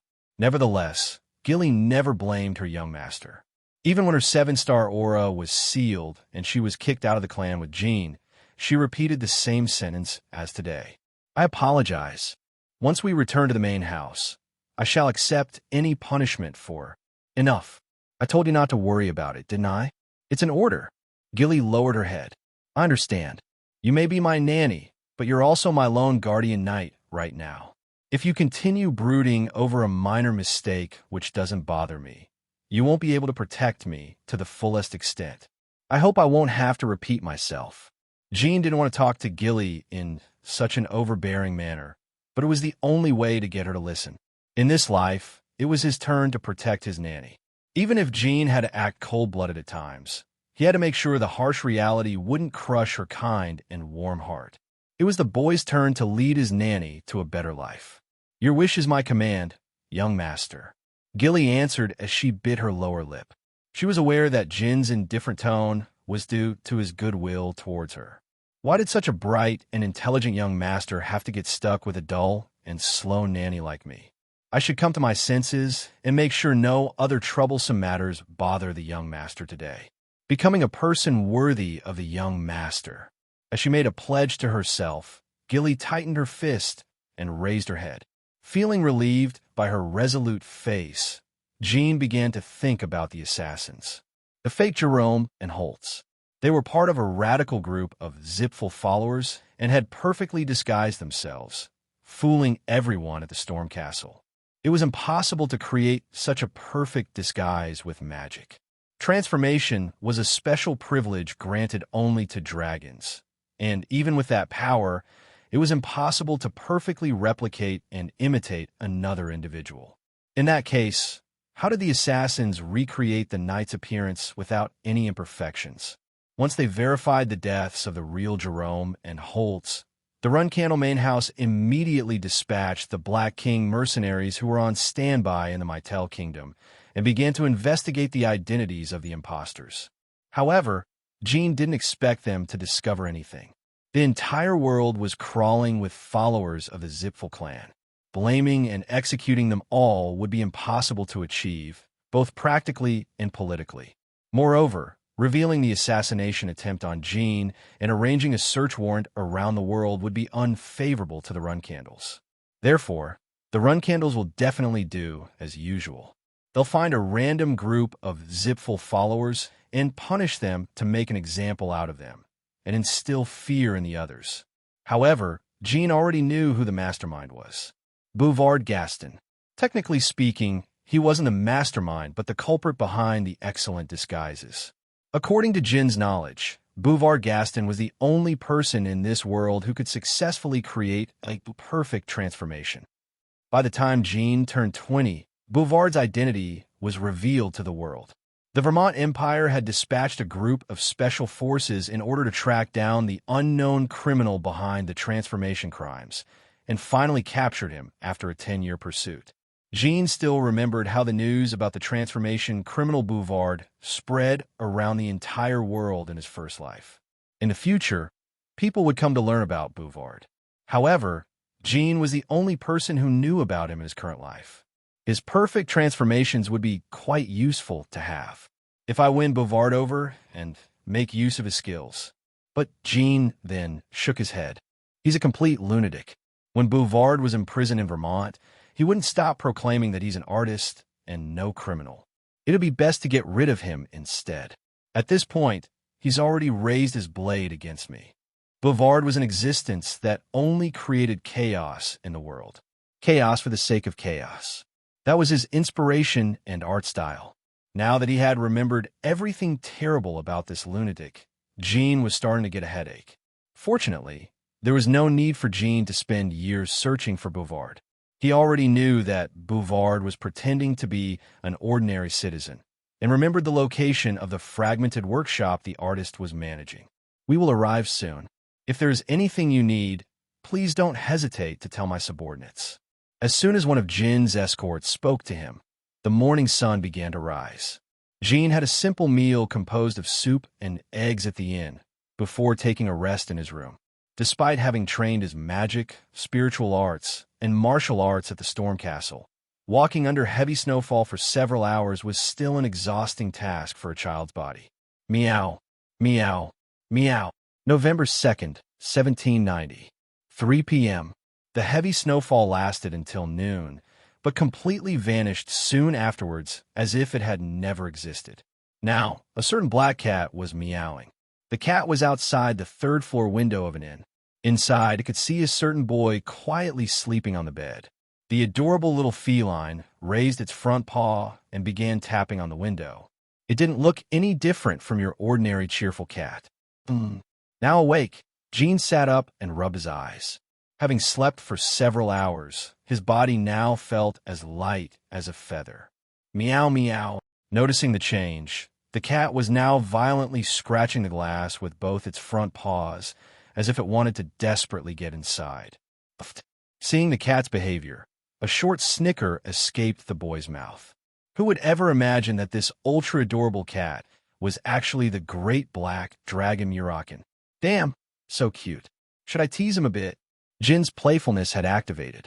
He feigned ignorance and grabbed the cup of warm water next to his bed, when suddenly, hiss, hyasis.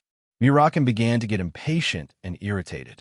Jean realized that if he continued, it would soon be a bother to pacify the angry cat. He then stopped his taunt and opened the window. I get it. I was just joking around. No need to get so mad. Poof. Murakin instantly transformed back into a human and did a faceplant on the floor. Wabiem! A heavy sound shook the room, and the nanny, who was on standby next to the door, immediately rushed inside. Young master! Clang! As soon as the unknown human on the floor entered her vision, she swiftly took out her claw. It was already covered in a layer of abyssal blue, ready to engage the enemy. We fucked up. God, why? It was all over.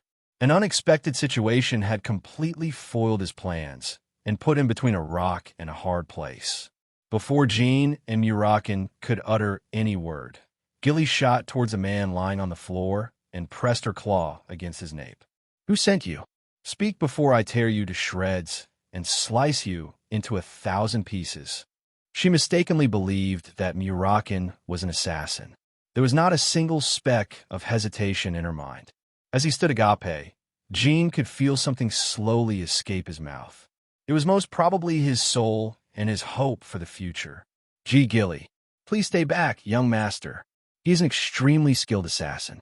To think he sneaked into your room without a single trace of his presence. It was not surprising that Gilly hadn't sensed Murakin's presence despite standing guard in front of the room the entire time Jean was sleeping. Because moments ago, Murakin was merely a small cat. In an instant, Jean came up with dozens of excuses he could use in order to deal with this unplanned situation peacefully. None of them are good excuses. It's impossible. There's no way to handle this situation without telling her the truth. Sigh. Jean took in a deep breath before opening his mouth. Gilly, that man isn't an assassin.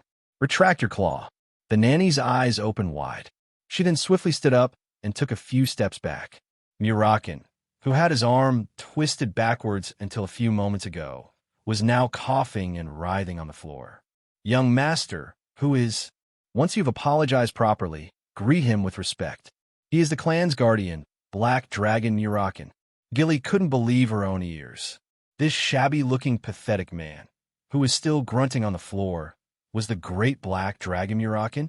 This man, who was still agonizing due to that small-arm twist, was the clan's guardian. The reason Murakin was in so much pain wasn't due to Gilly's overwhelming strength, but because of the side effects of his transformation. But there was no way Gilly would know that. In fact, even Jean wasn't told about these side effects. After observing Jin's expression, Gilly obediently followed his order. As a lowly member of the Runcandle clan, I have shown great disrespect to the clan's guardian. Please have mercy on me. Erg. Murakin flipped around and stared blankly at Gilly. I forgive you, my strawberry pie. Strawberry pie. As soon as she heard those words, Gilly finally realized the truth. The reason why Jean was always craving for strawberry pies. The reason he'd always go down the burrow in the Storm Castle's backyard, and why he'd always take those pies with him. She had no definite proof, but her intuition had already come to a conclusion. Whoosh! A gust of cold wind blew from the window. In the quiet winter air, the three individuals only exchanged awkward glances and stares. Gilly. Yes. Young master. I'll tell you the entire truth. So could you close the door? Creak. Once the deed was done, Jean began recounting and explaining his recent years spent at the Storm Castle.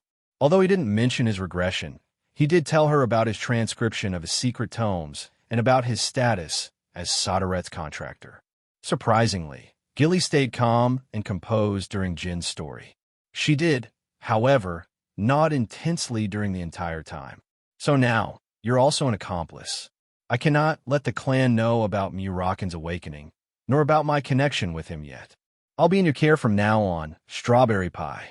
It was at this moment the informal group of 3 Runcandles, composed of a nanny, a child, and a dragon, was formed.